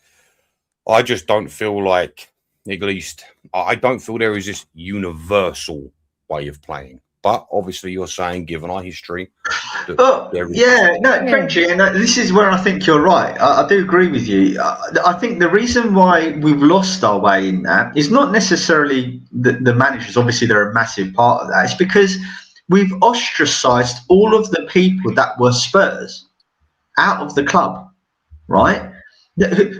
Why isn't Perriman involved in Tottenham Hotspur properly? Why isn't Hoddle involved in Tottenham Hotspur properly? Why isn't Gary Mabbott involved in Tottenham Hotspur properly? Why isn't Alan Mullery, although he's old now, involved in Tottenham Hotspur properly involved in it? Right? They should be on an advisory board telling the leadership, right, what we are, what we were about, because they were there. They were the players that were there. They understand the DNA of Tottenham Hotspur. That's why we've lost our way, mate. Because, look, I've been in a very privileged position where my uncle had a box at Spurs. Can I pause you for 2 seconds and please come back to what you were saying? I'm so sorry.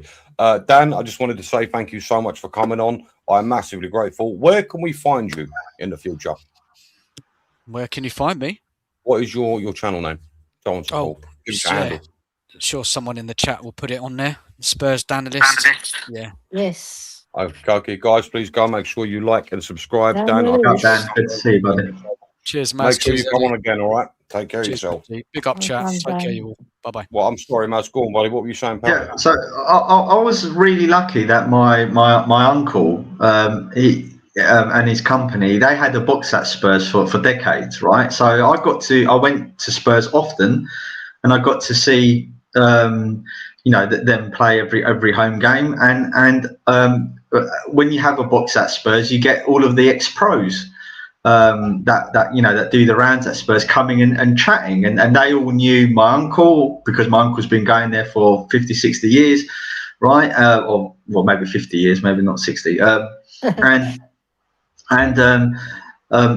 they knew that his business partner as well, who's also been going the same amount of time and stuff like that. So I got to meet a lot of the legends, right? Alan Muller had been one of my favourites to talk to, right?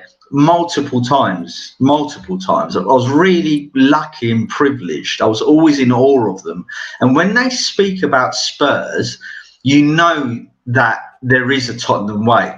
You can see the love 100%. That they have for the club when they speak about Spurs, right? So that's why I get a little bit animated when I hear this, because I'm like, no, you know, like Gary Mabbott, when I was when I lived in a different part of the country, Gary Mabbott used to be my neighbour. I used to see him as a young kid all the time. I used to go up to him and speak to him.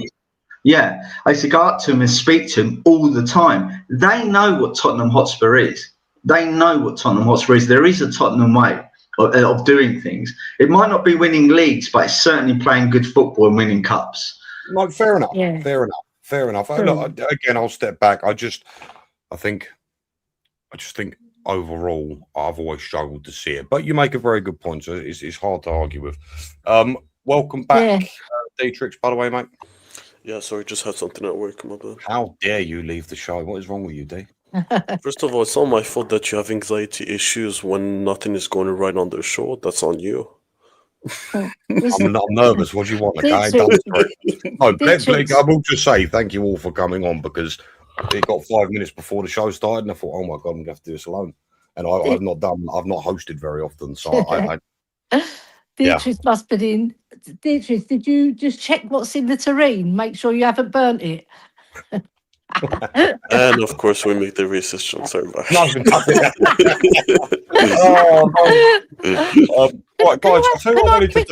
Can I quickly add something on what Maz said as well? Yeah, go ahead. Because I'm a bit older than all of you guys, right? And I've seen the late 60s. I was just about 8 or 9, so I understood. And then my dad, who's a massive Spurs supporter, we're all born in Tottenham, so we're all Spurs. I've got 7 brothers, all Spurs, all the family Spurs. If anyone was Arsenal, they're out the family. They're evicted, right?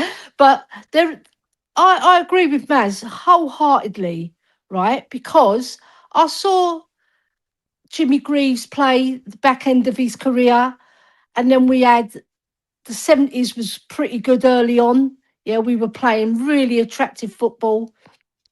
Early 80s, again, what a team that was. Keith Birkinshaw, who hasn't even been mentioned about playing the Spurs Way. That man played the Spurs Way.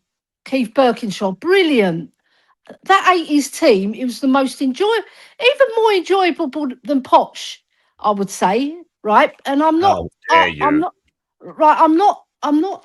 mixing my words here, right? Because the team that we had in the early 80s were absolutely, the technical skill of Hoddle just on its own beats everything what we had after that, right? And then you've got Steve Perryman, what a captain fantastic, right? Then you had Chrissy Houghton bombing down the wing, Tony Galvin, Archibald and Crooks up front, Ozzy with the silky skills. Yeah, he used to put his arm out. No one got near him, just like Dembele, but a smaller version of Dembele.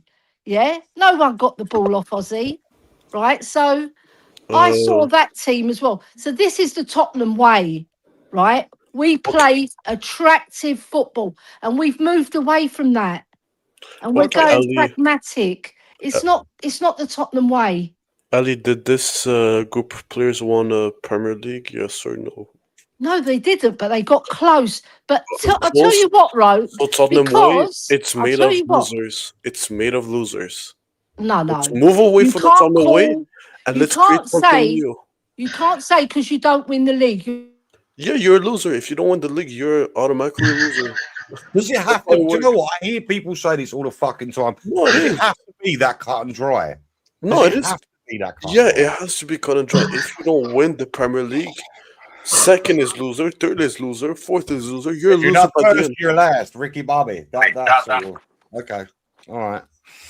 Well, the only reason we play in the Premier League is to win that trophy and lift it one day. But if we keep on accepting finishing second, third, fourth, fifth, you have a loser mentality. I'm sorry to say it. My dad's seen us win the league. We've done the double in 6 Yeah, he's seen the league. So we should. Yeah, but the thing is, you can't say you're losers because there are clubs who are traditionally brilliant in the league. You just can't compete with them. You can't. No, that's not true. It's very hard to compete with them. Cheers. And history shows you that. Imagine being a loser club like Arsenal that are really small in Europe. Imagine that. Yeah, they are small in Europe. Imagine being Arsenal, where you have to sort of like when you win the Chip Fries Cup or whatever it is, the Deep Fat Cup or whatever, and then you have to turn it into an official competition. It's like us winning the Audi Cup and the Tiger Cup, saying, "Oh yeah, we've made that into an official European competition or whatever competition now." Add it to our list. Imagine being that loser club.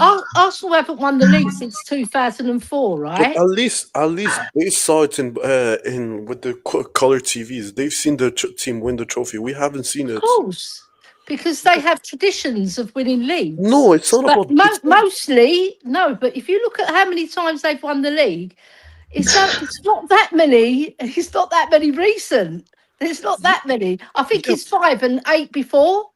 Yeah, and still more than us. We only won 2, and it was in 57 and 59.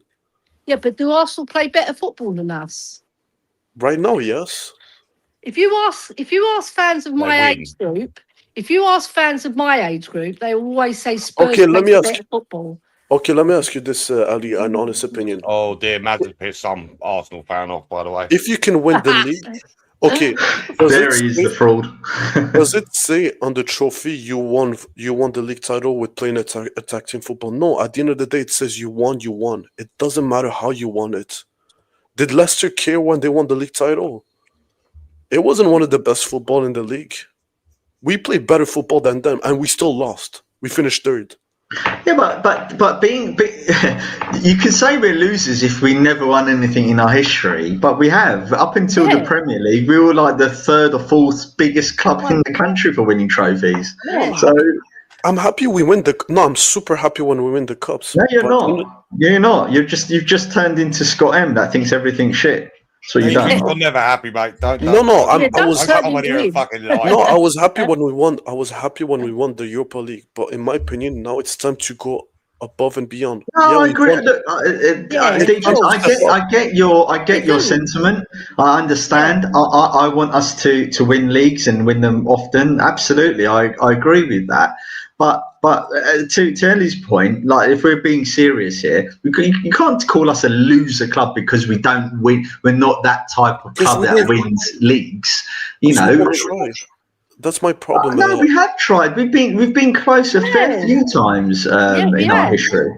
No, David Pleat got close. When he was there, when I was a young lad. And Pochettino's got close a few times, didn't he? He got close. No, when I say close, it's like when we get to that point in January, that's when we should do let's say a Man City. Oh, and that's why we're in out. That's why Tottenham away or Spurs corner. That's why we all come together because of that reason. Yeah. We would never have known each other if sorry, Ellie, to keep cutting you up. We'd never have known. We'll never have all met each other if the unifying factor wasn't Enoch fucking us over and not backing Poch. Yeah, that's as simple as that. Yeah. Do you know what? I'm going to say this. I think the decline of Tottenham Hotspurs for me was when we lost that Champions League final. At that time, I feel like we could have attracted truly top talent to Tottenham Hotspurs. Whether it even be world-class players, I don't know. But for me, when Enoch did what they did and just left the club to decline, for me, that was the one defining moment in our history, in my lifetime, where I feel like that's where you let the ball slip. Yeah. And Benji, that's why right? Spurs are a loser club because of that. No. Right. But hold on. Do you know what I actually put that down to? And I know this isn't the whole caboodle, and that's fine. But I actually, at that time in particular, I felt one of the biggest problems we had was not paying the wages. And I feel like that's why perhaps we didn't attract the biggest players because look, we spend money. We all know we spend money, but I feel like our wage structure as a whole stops us from getting those elite level players, which at times we've been able to attract. You can say what you want, about Spurs currently, fine, but you can't tell me at that time we couldn't attract pretty much anyone. I mean, aside from, your obviouses, but you know, you're truly like your Ronaldo's, your Messi's, obviously not. But at that time, I think we could be in a conversation for. I tell you what though, we did sign. I mean, like, give Alan Sugar credit. It did bring in Jurgen Klinsmann into the fold, and that he's an elite level striker, right? His CV speaks for itself. You know what I mean? And so, and that was I'll never ever forget it in my life. I watched the World Cup. I saw Klinsmann score maybe the best goal I've ever seen.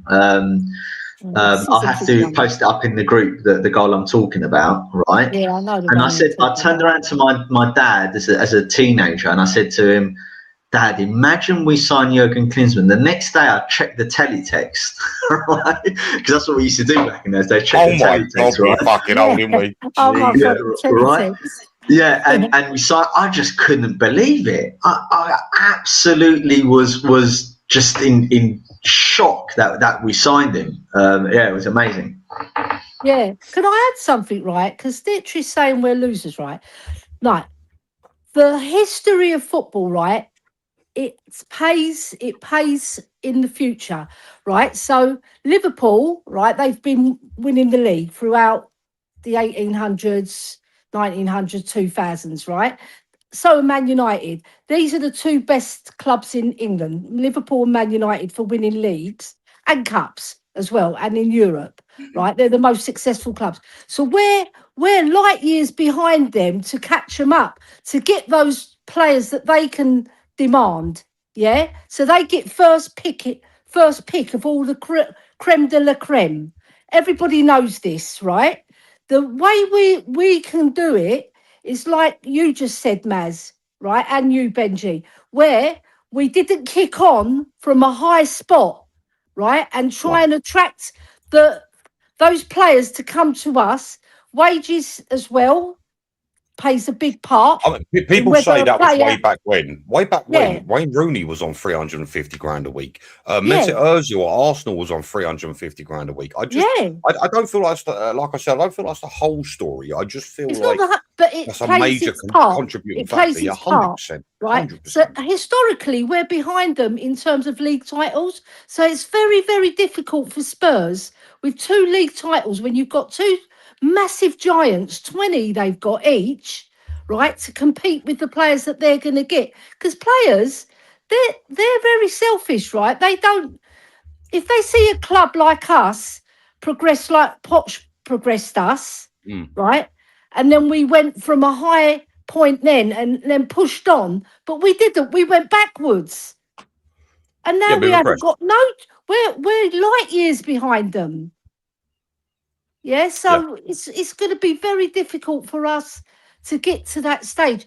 The only way we're going to do it is by playing our attractive football, and then players think, "Oh, I like that team. No, that's I'm not. going to go and join that." So just quickly, Dietrich wants to share something. So let's have a quick look. Fabrizio just posted this. Yeah. Oh, okay. Tottenham have sent an official bid for Andy Robertson as Liverpool and Spurs are in advanced talks for the left back. Bid. Yeah. Okay. So it looks like we want to bring him in now. Yeah. Okay. Yeah. Which is good because we need him. We need experience in our team. Yeah, I'll take. Do you know what? Moving swiftly along, we'll go on to the transfer market. So thus far, guys and girls, we've picked up Conor Gallagher. For me, that's the sort of pool we should be aiming at right now because unfortunately, Spurs have dropped down to such an extent we can no longer attract the big boys. It's fair to say. We've also got in Souza. I mean, the less said, the better, if you ask me. Who is he? He's going to be I think he's going to be an Emerson Royale 2.0. I think you'd be lucky. I mean, do you know what? I hope we're wrong, by the way. Yeah, of course. However, what's got nothing to go on, have we? Not really. I mean, look, the guy, somebody said earlier, he's played six or 8 months of professional men's football. 26 matches, apparently. Yeah, something like that. And he's known for being injury prone already, which is fantastic. Bring him in. He fit right in at Spurs. Maybe Madders is getting lonely. Who knows? What's concerning me is I understand we're in a bit of trouble here because we can't attract the players that we all feel would help progress the club forward and push us back to where we want to be. But, the rumours I'm seeing that are doing the rounds are players like, Somerville. Now, here's the funny thing. Me and Stel were at the game the other day, and he literally turned to me and he goes, "Here, Ben, Somerville, we're making him look like prime Ronaldo. We'll probably go for him now." And then a week later, Spurs in for Somerville. Give me a break. I mean, me personally, Somerville is no better than Tell or Odebear. Yeah, which I think is an absolute joke. And then we move on to Akalouche. Akalouche. Where to start with that one? So Akalouche is the typical Tottenham we're monitoring, keeping our eyes on, we're in touch with. It's the team we would have if you look back over the past of players we're looking at. Good Lord, we'd be flying. I don't think that will happen. But where do you guys stand on Somerville? Maz, I'll come to you first. Always the Arabs. I've got Greek descent. You know what? Hold on, Maz. I'm so sorry. You know what? Go ahead, Dietrich. I'm so sorry. This is not a racist No. We destroyed the Arabs like 2,000-3,000 years ago, whatever it was. You know, they don't go first. It's finished. You've seen 300. You saw what happened, Dietrich. Give it over. Of course, we have to make it this way. No, go ahead. I'm joking. Go ahead. So I'll be quick anyway. Look, I saw him a tiny bit, a very, very, very slither of him in Leeds, and he was highly rated. I thought when West Ham signed him, I thought, oh, that's a really good signing. He looks like a promising young lad, right? But he hasn't. Well, it could just be down to West Ham, but he hasn't really done it, has he? So why on earth we think that he's going to come into Spurs is going to make him this unbelievable player or whatever, or work for us is beyond me. So I don't want him at the club. I'm fed up of the club. On one hand, signing, let's say, a decent player like Gallagher, and then bringing in another Dan Juma type or young player, or that nonsense that we do every year. We have the same conversations, round and round we go. I just want what Conte said. I want a couple, every single window, a couple of 60 to 70 million pound players. If we did that every window, we don't have to spend 200. So you want to bring in two players that will increase the level of our first team, and you'd be happy with that? Yeah, if we did that every window, if we did that every window consistently, we would not have this problem we're having now. Just the levels would raise dramatically. It's a shame. We should have saved that press conference Conte did, where he specifically talked about it. He goes, every window, 60 to 70 million pound players. That's how you build a winning team. Yeah, for sure. I totally agree. You know what, Ellie? You next, sweetheart. What have you got to say? We'll do that. Because my husband called me, so I missed the question. Okay, sure. I'll tell you what. We'll go Dietrich's first. So the question was about Somerville. How do you feel about him? But it's all right. You have a think. Dietrich's, go on, mate. Fire away, pal. No, he's no better than Wilson Odebear. Absolutely waste of time, waste of money. We need goal scorers. He barely scores. I think he has 2 goals. That's it. They want 25 million for him, by the way. Yeah, they spent 25 million. Like, honestly, like, when are we gonna learn that sometimes, like, it's better to just instead of buying new crap, just keep the crap you have at the current time, unless it's better. And for me, buying Somerville for 25 million or whatever the price tag is, sure, he's a proven prem player, but barely scores, barely is consistent. Honestly, I'd rather not. Just go get someone better. No, my sentiments exactly. Els, where do you stand on Somerville from West Ham? Yeah, I agree with the lads. It's a bit lightweight for me. He gets muscled off the ball. Yeah, like you said, you and Stel, he said we're going to turn him into prime Messi. The thing is, he's not prime Messi, and he's not even the standard. Like you have to admit, we made him look like that during the West Ham game, though. It was shocking. The thing is, right? He's not better than what we've got, and he doesn't score. So what's the point? What's the point of spending? Put that £25 million towards a £60 million player who's actually going to improve us, for God's sake. They just haven't got a clue because they're not football people who are in charge of us. And then we've got Langer, who got dismissed from Aston Villa for a reason, and then we give him a home. We're like a Spot on, charity. Nelly. And as Flipping soon as he charity. left them, they started to, incline. Yeah. Yeah. Funny that, isn't it? Yeah. Yeah, it's concerning. So again, general consensus is no thanks to Somerville, right? No. Yeah, no, I'm on the same train. No, thank you. Again, what's the point? We've got Tell and Odebear, and they are of a similar level. I mean, look, no doubt Somerville could be a good player, sure, but we don't need that right now. So no, thank you. Akalouche, guys and girls, Akalouche. I think he's a good player. I don't think he's an amazing player, but I think he's a good player and perhaps the level we should be more interested in. Where do you guys stand on Akalouche? I mean, again, this probably isn't going to happen, but there are a lot of rumours circulating that it could happen. Maz, go ahead, bud. Yeah, I think he's a really good player. I think he's about the same sort of like type of players as what we've been signing, like the Maddison level, the Gallagher level, that type, which is fine, right? I'm happy. I don't mind that level of players because those players you can make great and they can overachieve. Those players. I think he's an excellent player. I think he's definitely a player that we should be going after for sure. I would get excited to have a player like that come in. Yep, go on. Dietrich, what are you saying, bud? I watch a ton of Monaco. He's another version of Kulusevski. He's a mix of Kulusevski and Martinelli. And is he an upgrade on what we have? Yeah, because our foreline is pretty horrendous. But is he the type of profile we should get? My answer is no. Because he isn't the fastest. He's extremely one-footed, which he's left-footed. He's very technical, though.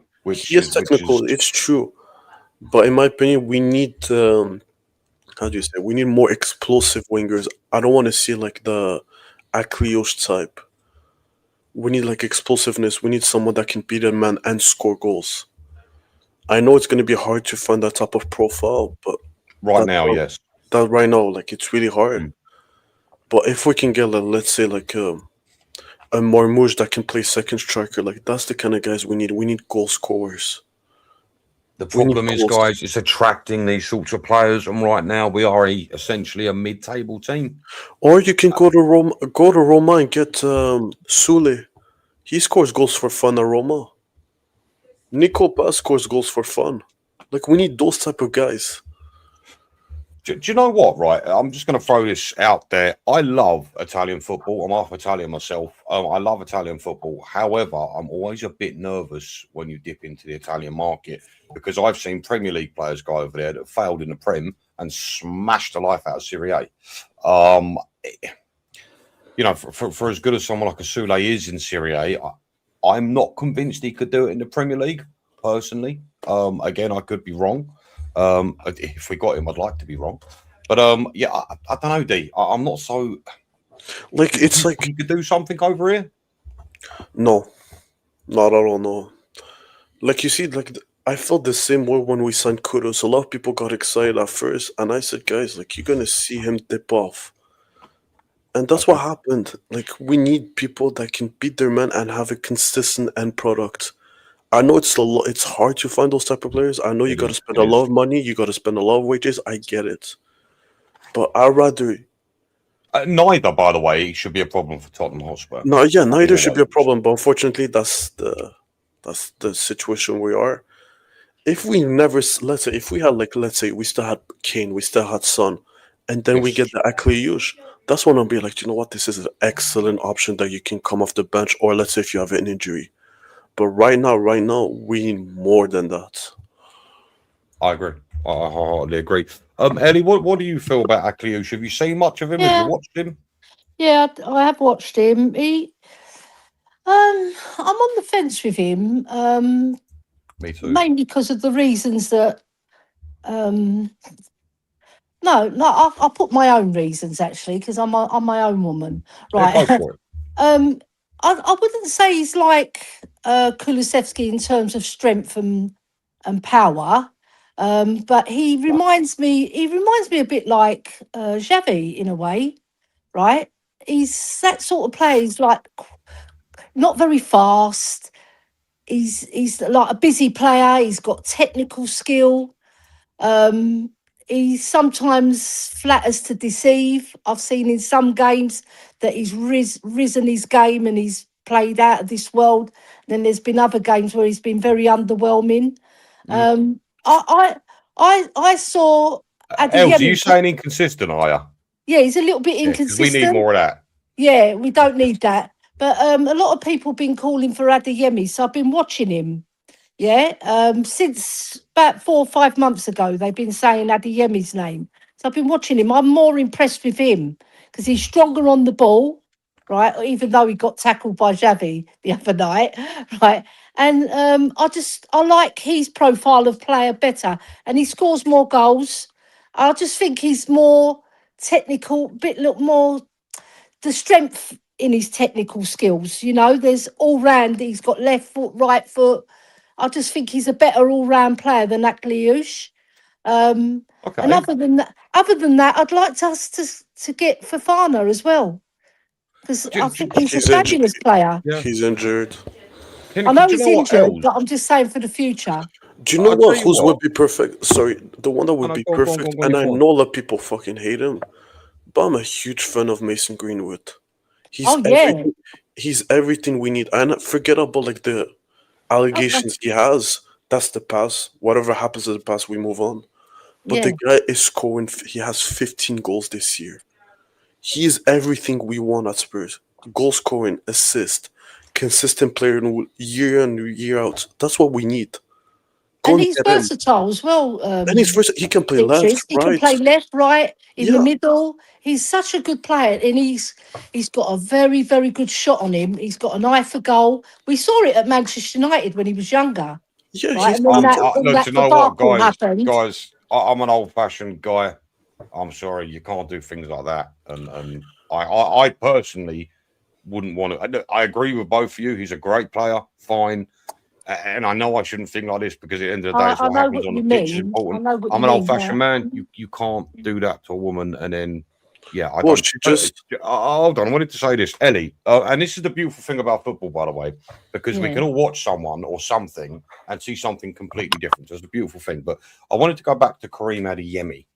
Yes. Now, here's the funny thing, Ellie. Me and you see that completely opposite.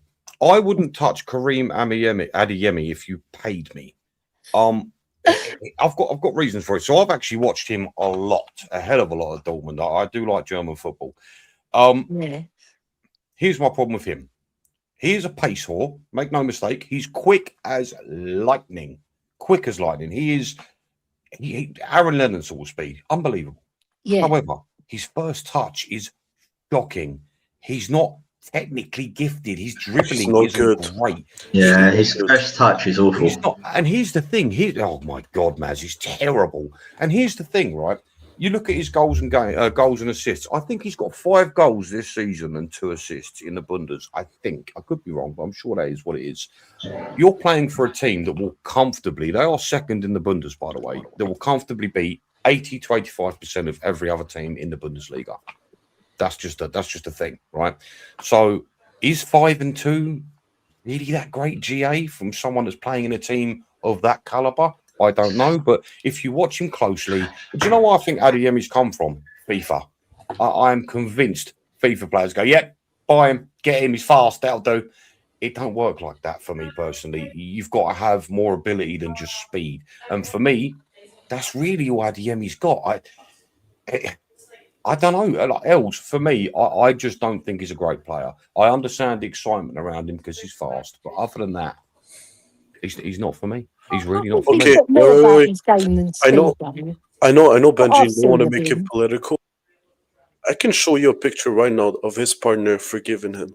Forget about what happened. He has only this season, 3 goals in the Champions League. You mean Greenwood, yeah? Yeah. He has 3 goals. 3 goals in the Premier League, no, in the Champions League, and 15 in the, I think 14 or 15 in the league. Okay. If you can get Lookman on the left, Greenwood on the right, you have goal-scoring wingers. And I know he's going to get hounded by all the... Well, Lookman's gone now, isn't he? Lookman's gone to no, he's not gone. that Turkish side, hasn't he? For 1.5 million, a loan fee. No, he didn't. I thought he went to Turkey. Is he not?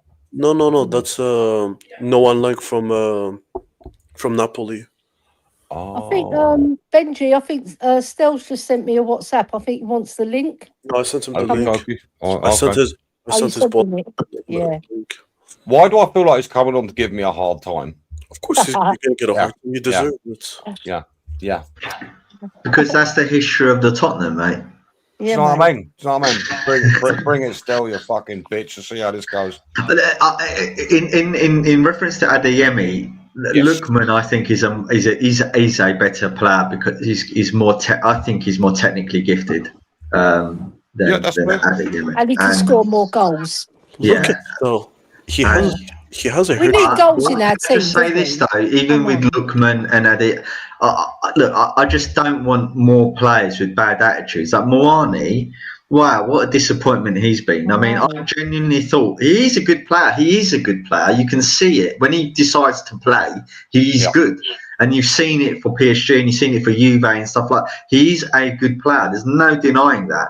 But he's come to Spurs and he doesn't want to be here. So why are Spurs putting up with that? If he doesn't want to be here, send him back. Yeah. I thoroughly agree. can tell. His body language. If he doesn't want to be here, I'm not saying Lancashire's the answer or anything like that. But give bring back one of the kids that you've loaned out and give them a chance. And if you don't want to play, I mean, let's put it this way: Lancashire scored probably as many goals as what Moani has done when he was playing last year. No, He got a couple, didn't he? It's a joke, right? So he's here, everybody. Guess who it is? It's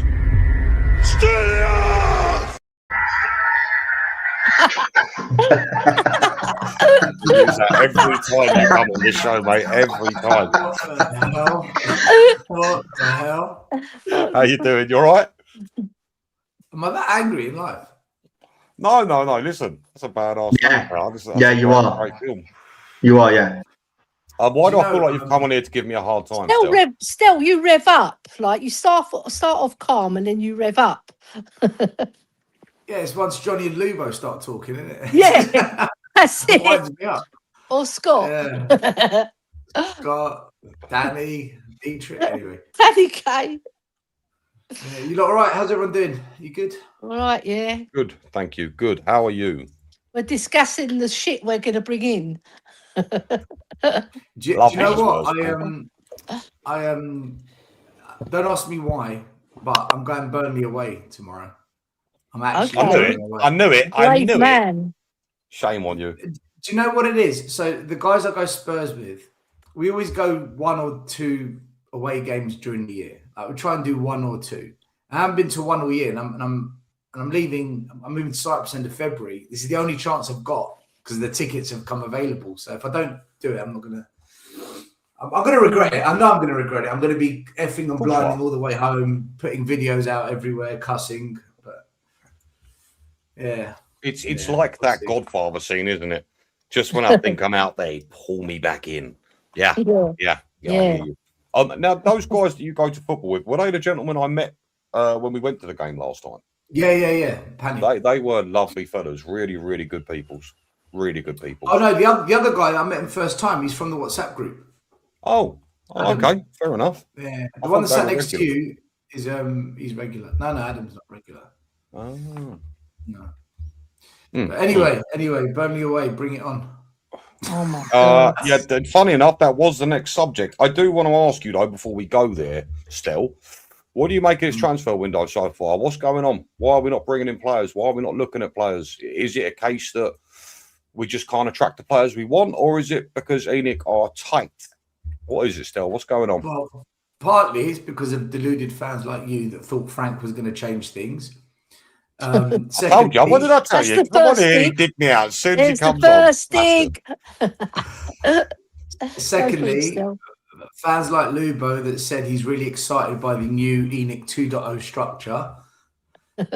Listen, I was. Nothing changes with Vinay, Charrington, Lange. People are deluded. They think, look, we'll chuck £400 million at it if we keep Frank, and he'll get us top 4, and that's it. We'll just plateau. We're not going to build what Arsenal are doing right now. What you're seeing at Arsenal, we're not doing with this current structure. Not with the current people in charge, and not with this manager. No chance. We're not going to replicate that. We might replicate what doesn't make sense though. Still, is we spend the same money there or thereabouts. Maybe not net, but we spend the same money. Why? Yeah, who is responsible? Because if you spend just enough on rubbish to keep you relevant, i.e., in the European conversation, this ownership has got enough data to prove that if they just do that, the fans will continue to come and spend money and put the money through the tills. Everything is done by data on spreadsheets, not by a passion and desire to build a European football powerhouse that's going to really challenge for major honours. They're not driven by that. They're driven by what have we got to do to keep the fans on board? Just enough. Give them Europe. Give them Europe. Make sure we're in Europe. And that's why managers get sacked when we fall out of the European places. So nothing's changed for me. Look, we've signed this 19-year-old Brazilian, the next Roberto Carlos, like Archie Gray, like Bergvall, like Odebert and Tell, right? We've signed another one of them. You've already got a Dogie. So why are we now chasing Robertson, a 31-year-old who's past his prime, to come and play at left back to replace the old Ben Davies that we're about to ship out in the summer? So we've finally got this aged left back to the point of where he's going to go. Let's bring in someone to replace that aged left back, who's another aged left back. So hold on, what are you trying to tell me still? You don't like the idea of Robinson coming in? No. So, okay, fine. Hold on. Before you blow, I know you're going to. He may not be what we need in terms of like that forward line, stronger midfield players, deep line midfield players.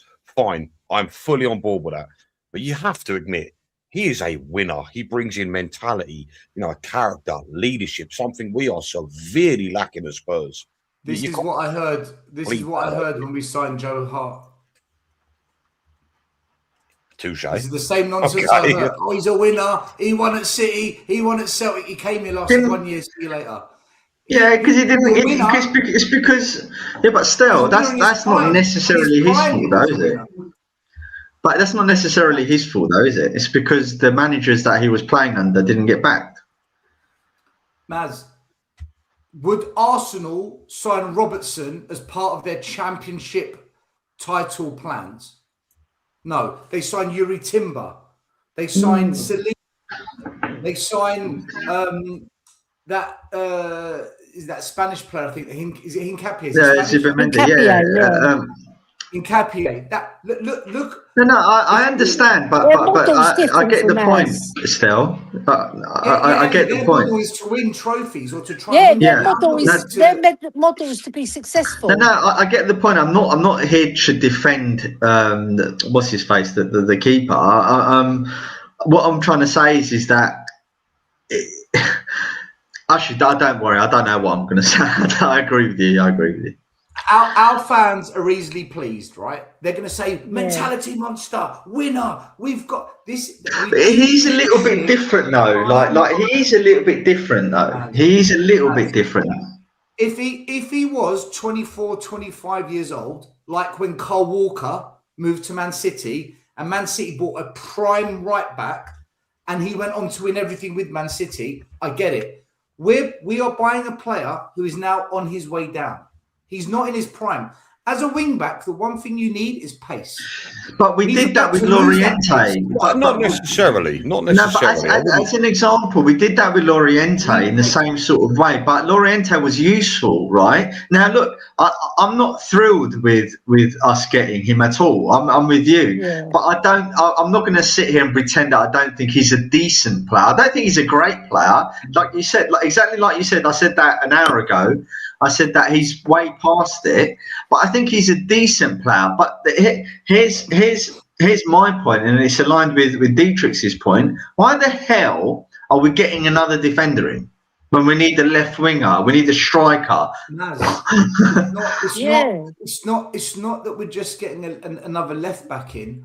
We've just signed a 19-year-old left back. What was the point of that? Let me ask you a question, right? Udogie is our starting left back at the club. He's our go-to guy. So has Robertson come in to be a backup or to replace him? And once you've answered that question, tell me what we're going to do with the 19-year-old now that you've got two players in front of him. Oh yeah, the 19-year-old. He's going to be Emerson Royale 2.0, mate. He's going to be rubbish. You wait and see. Well, there's £13 million we've just wasted on that left back. Yeah. I'm not convinced he'll be that good. Like the £40 million we wasted on Gray. Nobody knows yet. Gray should have been 10, 11 million quid. It shouldn't have been 40. This team right now, we've got duped. Starving. Well, hold on. Can we just address that Archie Gray thing, right? Look, listen. A lot of people, a lot of bigger clubs were looking at Archie Gray. There is such a thing as English tax. I know 40 million is a lot of money. I completely understand that. Is he worth it? Not even close. Do I feel like there's a player there? Could be a player there. Yeah, why not? But we can't afford to speculate in this way. Like if you're Man City, maybe that's what teams do. But that's what teams do, though, Maz. Yeah, but we're not. We've fallen from grace. We're not that team. We can't afford to do it. Robertson's injury. You have to spend it smarter. No, that I fully agree with. Now Robert, listen. He's at an age where he's slowing down. He's picking up more injuries. He's on the decline. Do you know why I think we've done this? It's part of a longer. Yeah, it's a part of a longer term deal for them to get Van der Ven. Yeah, I think it's disgusting. I'm glad you said that because, and I'll finish on this because I need to piss off home. I think one thing I will be annoyed about is us selling Van der Ven to Liverpool. Right, it's just another nail in the coffin for this ownership. Right, we can't hold on to a young lad that we brought in. He's done really well for us, right? And what they've done is they've given the money and the captaincy to Romero, who, let's face it, at the first opportunity would leave us at a drop of a hat if he had the opportunity. Right, they should have rewarded Van der Ven. They should have given him the bumper pay rise and the captaincy and whatever, and said, "Right, you're the future of Tottenham Hotspur, not fucking Romero." Yeah, here. Guys, I fully agree. I remember when Mourinho came to the club.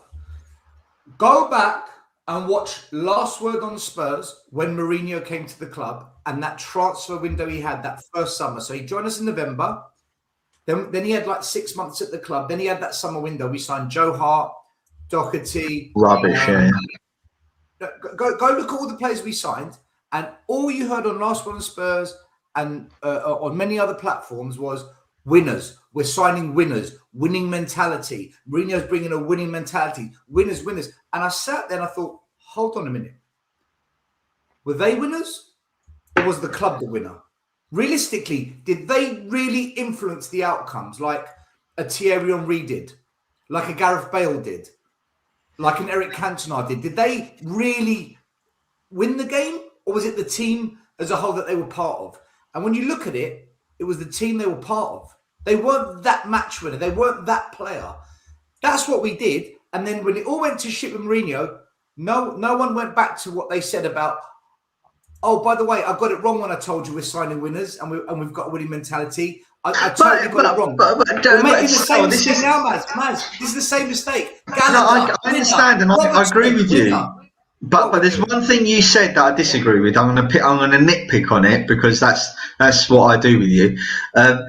Is it didn't all go to shit with Mourinho.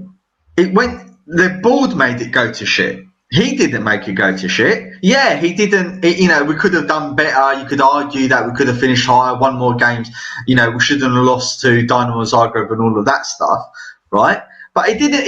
When you look at his stats and what he actually did, he didn't do shit at all for us. Maz. When I say it went to shit, I mean he got sacked. It didn't work. That's what I mean. For a reason, and none of us are still even sure of it, by the way. It didn't work for Enoch. It's not that it didn't work for Tottenham Hotspur. Because Johnny does this all the time. He says, "Oh, those failed managers, like they were the reason why we failed." They weren't the reason why we failed. ENIC are the reason why they sacked them. Do you see what I mean? Had we backed Jose, had we backed Poch, had we backed Conte, they wouldn't have failed. They've proven that they don't fail when they get backed. Do you get what I mean? So we just need to be careful in the way we frame it, because we're almost guilty of making like that perception that they failed. They didn't fail. They were sacked unjustifiably by the club. Conte, you could argue he got himself sacked by him ranting off for 20 minutes. But if you remember, you and I were maybe the only two people, right, that said now is the time to double down on Conte and back him and not sack him.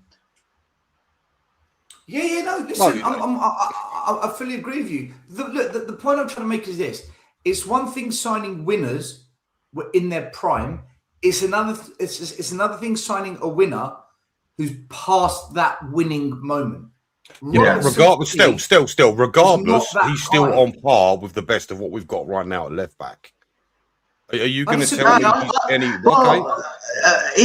problem is, and here's the problem, and I'm really conflicted with this because I've also dug out Udogie in the past, right? Because he's been so inconsistent and stuff, right? But I do think Udogie's a really good player. I've seen him at Udinese, and he has had good games for Spurs. You can tell he's a good player.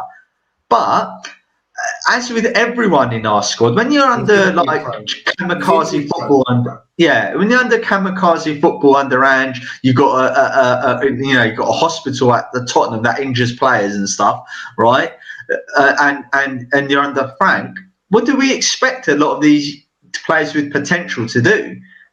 You know, that's the conundrum, isn't it? That's the conundrum. Anyway, thanks for having me, Benji. I've got to shoot off. See you later, guys. Naz, thank you so much for coming on, mate. Take care. You know what? Jordan Baker makes a fantastic point here. He says, still, you know this as much as anyone, how much his influence will help that dressing room. Now, here's the thing. I've heard, all of us are guilty of it. We've all complained. There's no leadership. There's no mentality. You can't tell me there's someone like a Robinson coming in. And please don't get this wrong. I'm not going, oh, yay, Robinson, best player in the world. All I'm simply advocating for is someone who has won everything there is to win. Someone who, you know, and again, I'm not sure how aware you are of Robinson's come up. It's a good story. You know, this guy has been at the bottom and risen to the top. You can't tell me that won't have an influence on the players around him at the club. Benji, if you need someone to influence the players, bring in a manager that's been there and done it. Not someone that's going to be playing on the football pitch that's going to be affecting the results. Bring in a manager who's done that, right? We are trying to find a reason to justify how this is a really good idea, bringing Robertson. People talk about Van der Vaart in the chat. Was Van der Vaart washed out when we saw? Van der Vaart was 27 years old.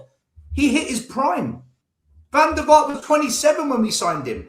Players peak between 27 to 29. We got Van der Vaart at such a great moment. We did. I don't know what people in the chat are talking about. They're waffling, right?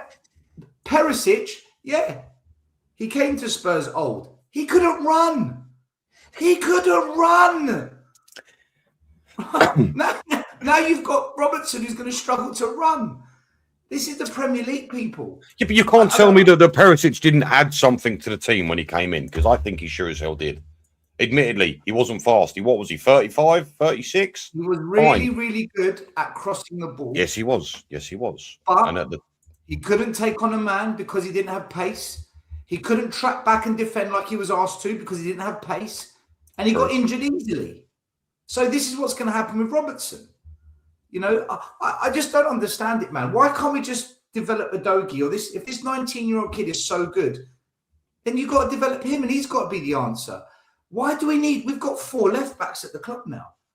Well, I mean, I'm not being funny, but bringing in someone like a Robinson does basically condemn that little Brazilian guy, Sousa. I'm not being funny. It's a waste of money there. It's a waste of money. It is a complete waste of money. I mean, I can't see it. And the funny thing is, I mean, how old is Udogie?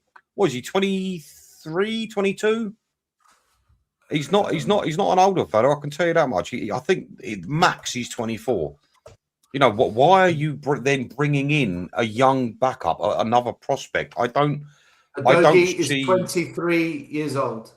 Wow. Okay, so he's still a young man. That doesn't make any sense. Where I look at something like that and I think, where is the plan? What are we actually doing here? Where, and to be fair, Sava says it. I'm not seeing a transfer plan here, and by bringing in a Souza and then a Robinson, to me, I can't understand that personally. But yeah, you're absolutely right. Do you know what? I will move on because we have to wrap up fairly soon. Last but not least, we've got Tottenham versus Burnley. Benji. Yeah. Sorry, can I just say to Lucky Singh in the chat, Robertson is not 27. He's 31.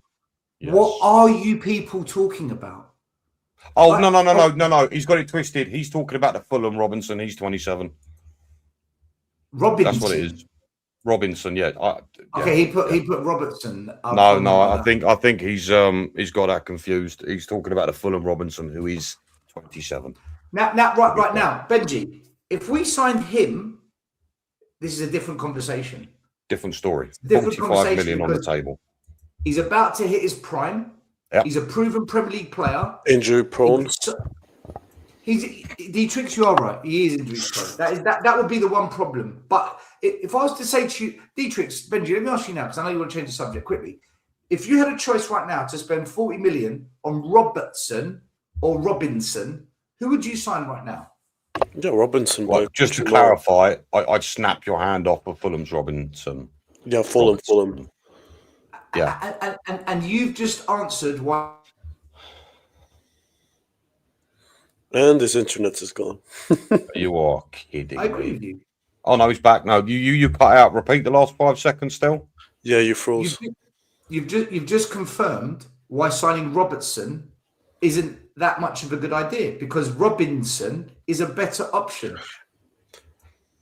That's the way we try to enunciate his name so people know the difference. Stelly, if you told me in the summer, like last summer, we signed Robertson from Liverpool and we sold, let's say, Ben Davis, I'll be like, you know what? Fair play. This is a good signing. Good cover, prem proven, leadership, fine. But at the moment in time where it's critical, where it's time to build a squad, build something that's better. But this was the original question, Dietrich. I don't think we can attract the players that we're actually looking at. Yeah, we can. There's a lot of left back out there. For example, Nouri, before he went to Man City, he was right there for 35 million. Why didn't you buy him? Because Man City went in for him. Before Man City. How come Wolves can find players like that? How come other teams can do it except us? I agree. Or Bournemouth, they sold their Kirkes to Liverpool, and now the replacement is miles better than Kirkes. No, look, listen, for me, this is the problem at Spurs. Again, we spend the money, fine, but look at the level of talent we bring in. Occasionally, we get lucky. Mickey van der Ven being the prime example. But it doesn't happen often enough. So for me, who is at fault here? Because... Benji, bro, we're spending 40 million pound on Robertson. In a year's time, I know what's going to happen. Oh my God, he's injury prone. Oh my God, why did we sign him? Oh my, but this is what happens at this fan base. When we sign a player, hype, find the reason to justify it, find the reason to make it look as if things are changing and as if this player, this player is going to be a good one. We do it all the time. And then a year's time, they go in on him. I remember when we signed Mwani. I'm not going to forget this. We signed Mwani. I watched 3 games and I said, guys, this guy's shit in front of goal. In front of goal, we've got a problem with this guy. I got called negative, toxic. Oh, you just love Ange, that's why you're saying it. Oh, you hate Frank, that's why you're saying it. Oh, give it a chance. I said, guys, look at him in front of goal. Now, 6 months later, I want Mwani at my club. He's just using us. He's lazy. But 6 months prior, when I was calling this, nobody wanted to hear that. And they're doing it again with Robertson. With Robertson. Sure. This is what happens. Give a player a chance that you've never seen before, like Van der Ven. None of us have seen Van der Ven before. Let's see what he does, okay? But we know what Robertson's about. And he's not that player he was under Klopp. Under Klopp, he was brilliant. Brilliant. He's not that player anymore, just like Carl Walker. Carl Walker's not the Carl Walker that we know from the past. He's not that guy anymore. No, we are signing a reduced version of Robertson, and we think it's good because of his mentality. Mentality comes from the manager. If you look at the last 4 trophies we've won, I said that. I agree. If you look at the last 4 trophies we've won, look at the managers. And Ramos, George Graham, Terry Venables, all of them had won trophies at clubs before they came to Spurs. They brought the winning mentality. They brought it. So people saying, "Oh, but Robertson's a winner." We've lost the plot. We've lost the plot, bro. Anyway, do you know what? Can I go back to Moani ever so quickly? So on this channel, I did a short. I think it was the first one I ever did, and it was on Moani. It's funny. So if you look at Moani and someone like Solanke, if you look at their past, they're not so dissimilar. You'd be very surprised if you looked at someone like a Solanke's, past achievements and goal ratios, shockingly bad. And if you look at Moani, they're not too dissimilar. They're really not. I mean, compare the two side by side, you'd be very surprised. But I'll say this much for Moani. Look, we all can clearly tell he doesn't want to be here. Fine, I'll get on board with that. I think it's clearly evident, right? But I will say this. I do think Moani is better. His all-round game is better than a Richarlison. And I feel like had we played him as much as we played Richarlison this season, the team would have had a bit better fluidity. Again, I know the last game we saw of him, it is nothing to go by. But, yeah, for me, either way, after that Borussia Dortmund game, I would absolutely fucking send him home. I had hope for him at one stage. I turned out to be wrong. So be it. But, right, I do want to move on to something else. This is the last chapter of the show because it's been going for a while now. Burnley versus Tottenham, gentlemen. What are we saying? Dietrich, I come to you first, mate. How do you think that's going to go? That? Can Stelios go first? Go for it. Stel, we listen, we've got injuries coming out of our arsehole. At this point, we are struggling to field an 11 of senior pros rather than children from our academy. How do you think that game's going to go? Are we going to push on from Dortmund, or are we going to revert back to this clueless, headless chicken, weak mentality style football that we've been playing for most of the season? So I was looking at Burnley's games against the teams in that bottom 6. So Leeds, Forest, West Ham, Bournemouth. There's a number of teams. I looked at it all. They've lost 1, drawn 2, and won the rest. So their record against the teams around them is actually quite good. We are in that group now. We are in that. Yes, we are. Group. Yeah. So if you go by recent history of Burnley versus the teams in the bottom 6, then we're in trouble.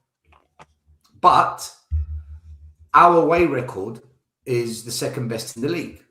And we keep finding a way to not lose games.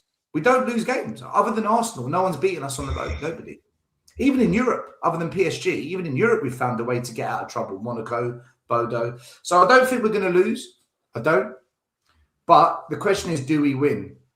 I've got a sneaky feeling we might draw this. Only because I don't think Frank's going to stick with the same starting team that he went with and that same formation.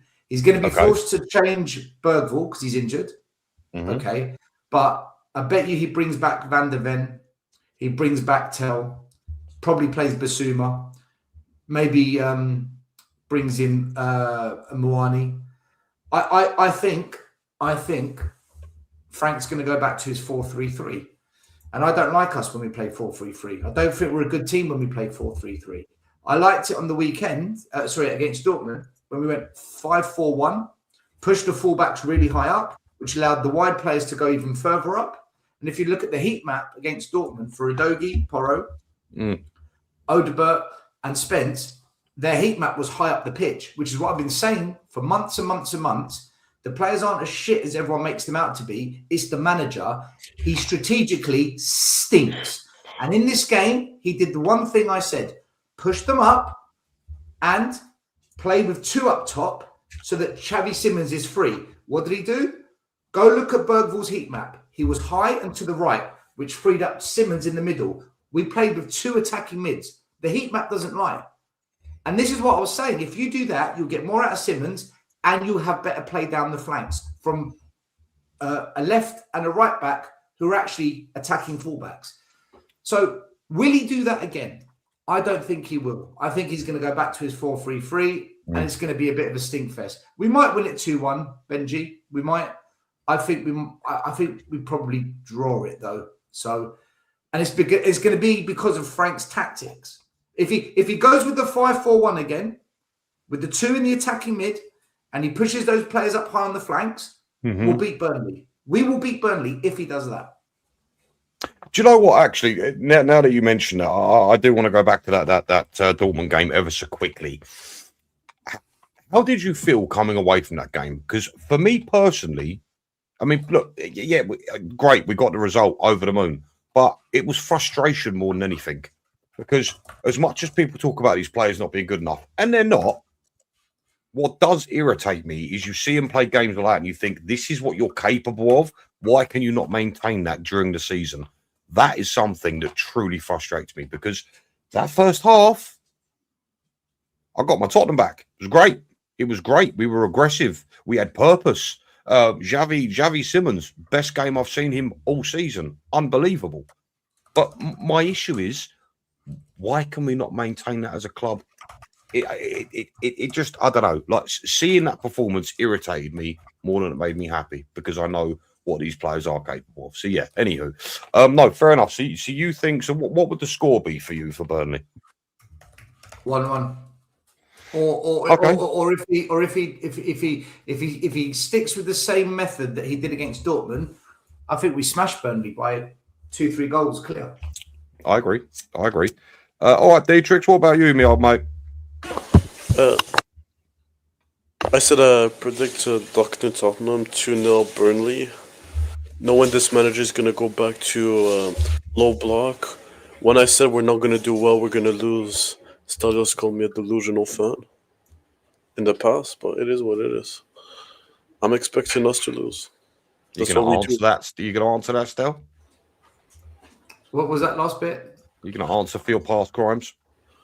What crimes? I remember I said we lost. I forgot against which team I said. I predicted a loss, and you said I'm a delusional, and we actually lost that game. Which game was that? I think it was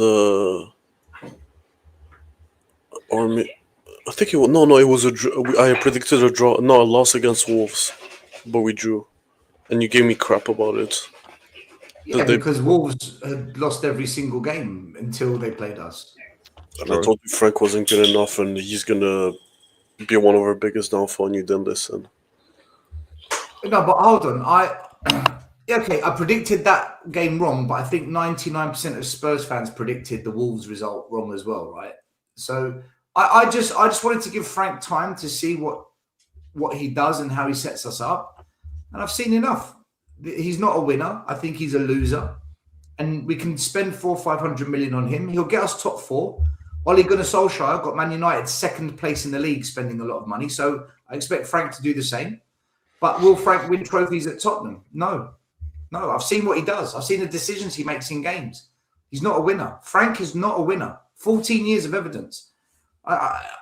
Look, let him build us. Let him get us back to Harry Redknapp levels, and let's see if fans are going to accept that as being enough.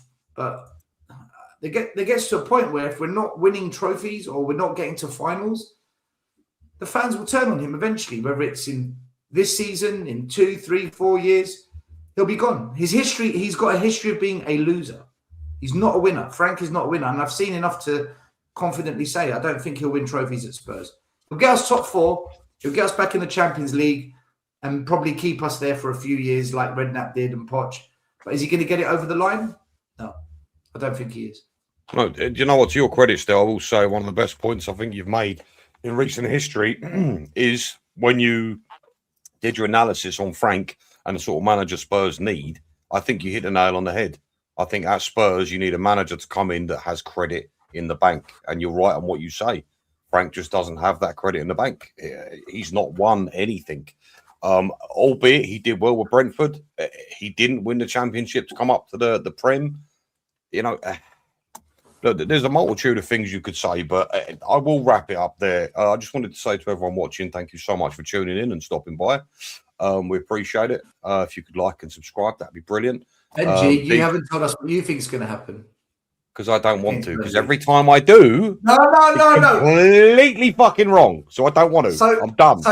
So Dietrich and I can get clipped, but you get away. No, listen. I've said we're going to draw. Dietrich said we're going to lose 2-0. Well, you know, listen, we get results. Okay, all right, fine. This is, and God, every time I say something, it's the opposite that happens. So I'm going to do us all a favour right now and say, Tottenham Hotspurs, that last game against Borussia Dortmund, no one gave us a chance in hell. I didn't, you didn't, Dietrich didn't, okay? Nobody did. And look, we produced a performance that won us the game. Historically, when we perform like that, Spurs then go into the next game against a lesser opponent, which really it is, and get battered. So I'm going to say we get battered 2-0. Okay? Now, I'm trying to do a bit of a reverse psychology on I don't know. Now, hold on, Benji, 1 minute. What do you really believe is going to happen? Like, what's your gut saying? You think we're going to win? Okay, all right, fine. No, there's nothing wrong with that. What my heart says we have to win. My head says shut up, you moron. All right, there you go. That's it. Right. Now hold on. No. You're not doing that. I said 1-1. He said 2-0 Tottenham. You've got to predict a score. That's how it works. God, you can't get away with that. If you want us to win, I have to lie. You got to understand this. No. I want you to predict what you think is going to happen, not psychology. Reverse. Okay, fine. I'll agree with you. If we set up the way we set up against Dortmund, we'll probably win the game, most likely. But if we don't, which we probably won't, then we'll probably lose. I think. Well, okay, my honest scoreline would be 2-2. That's what I think is going to happen. So you're going for a 2-2 draw. Okay. I'm going for a 2-2 draw. I think that would be.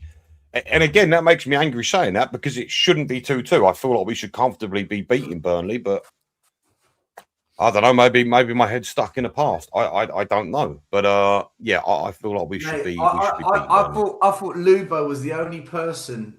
It was it's difficult to get an answer out of. I tell you what, you ain't far off, Benji. I don't want to say it. That's why. Every time I make a prediction this season, I mean, look at West Ham.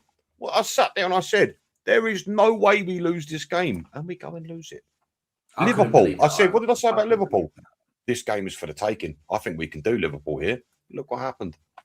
Every time I open my mouth, we could have. They were there for the taking. Though. You were right about that. They were. We should have got a draw out of that game. I'm just saying. I know. Do you know what? I swear Spurs are the only club. I saw someone the other day say, literally, I think it was on a show, and so I saw a comment come up. We're only winning because I'm not watching the game. I can't remember who it was. As Spurs fans, that's how you feel, right? If I don't watch a game, I feel like we're going to win because, I don't know, mate.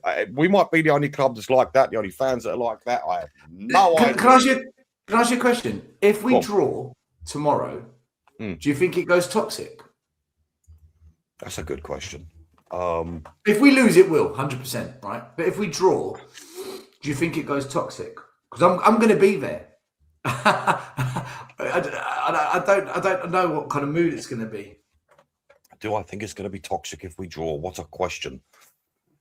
Do you know what? To go ahead and beat a team like Borussia Dortmund, who are no mugs, second in the league in the Bundesliga, have Champions League pedigree. They are a fantastic team. They always have been for the most part.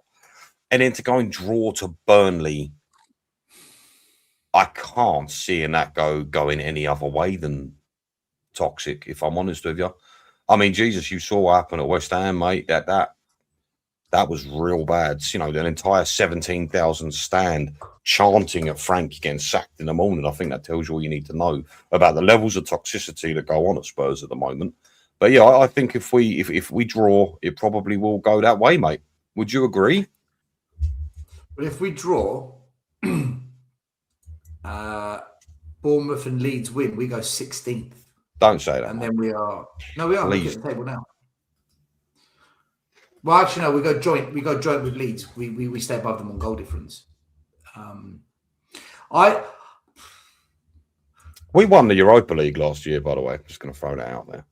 I think. Yeah, I know. What an enjoyable period that was. I think if we draw, if it's a performance like it was against Brentford away, I think, yeah, it goes toxic.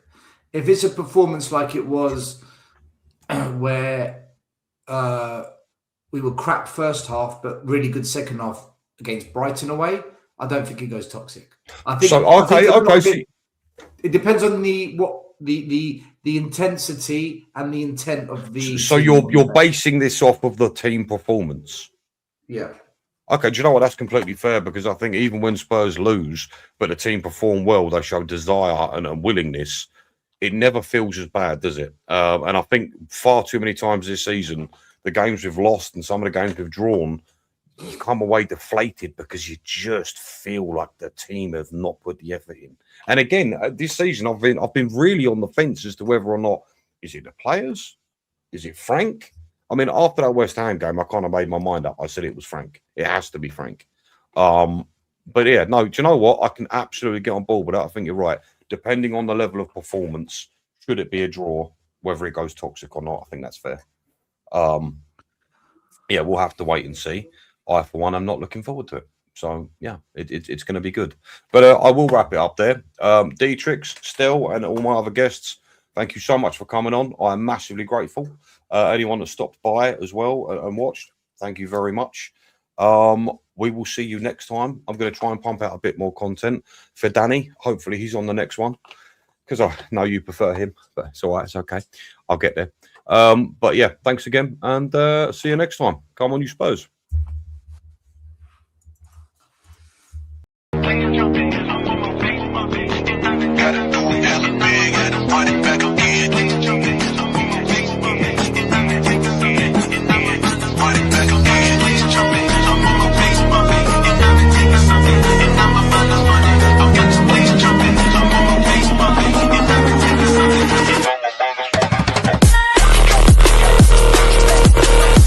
do it hella big, had to run it back again.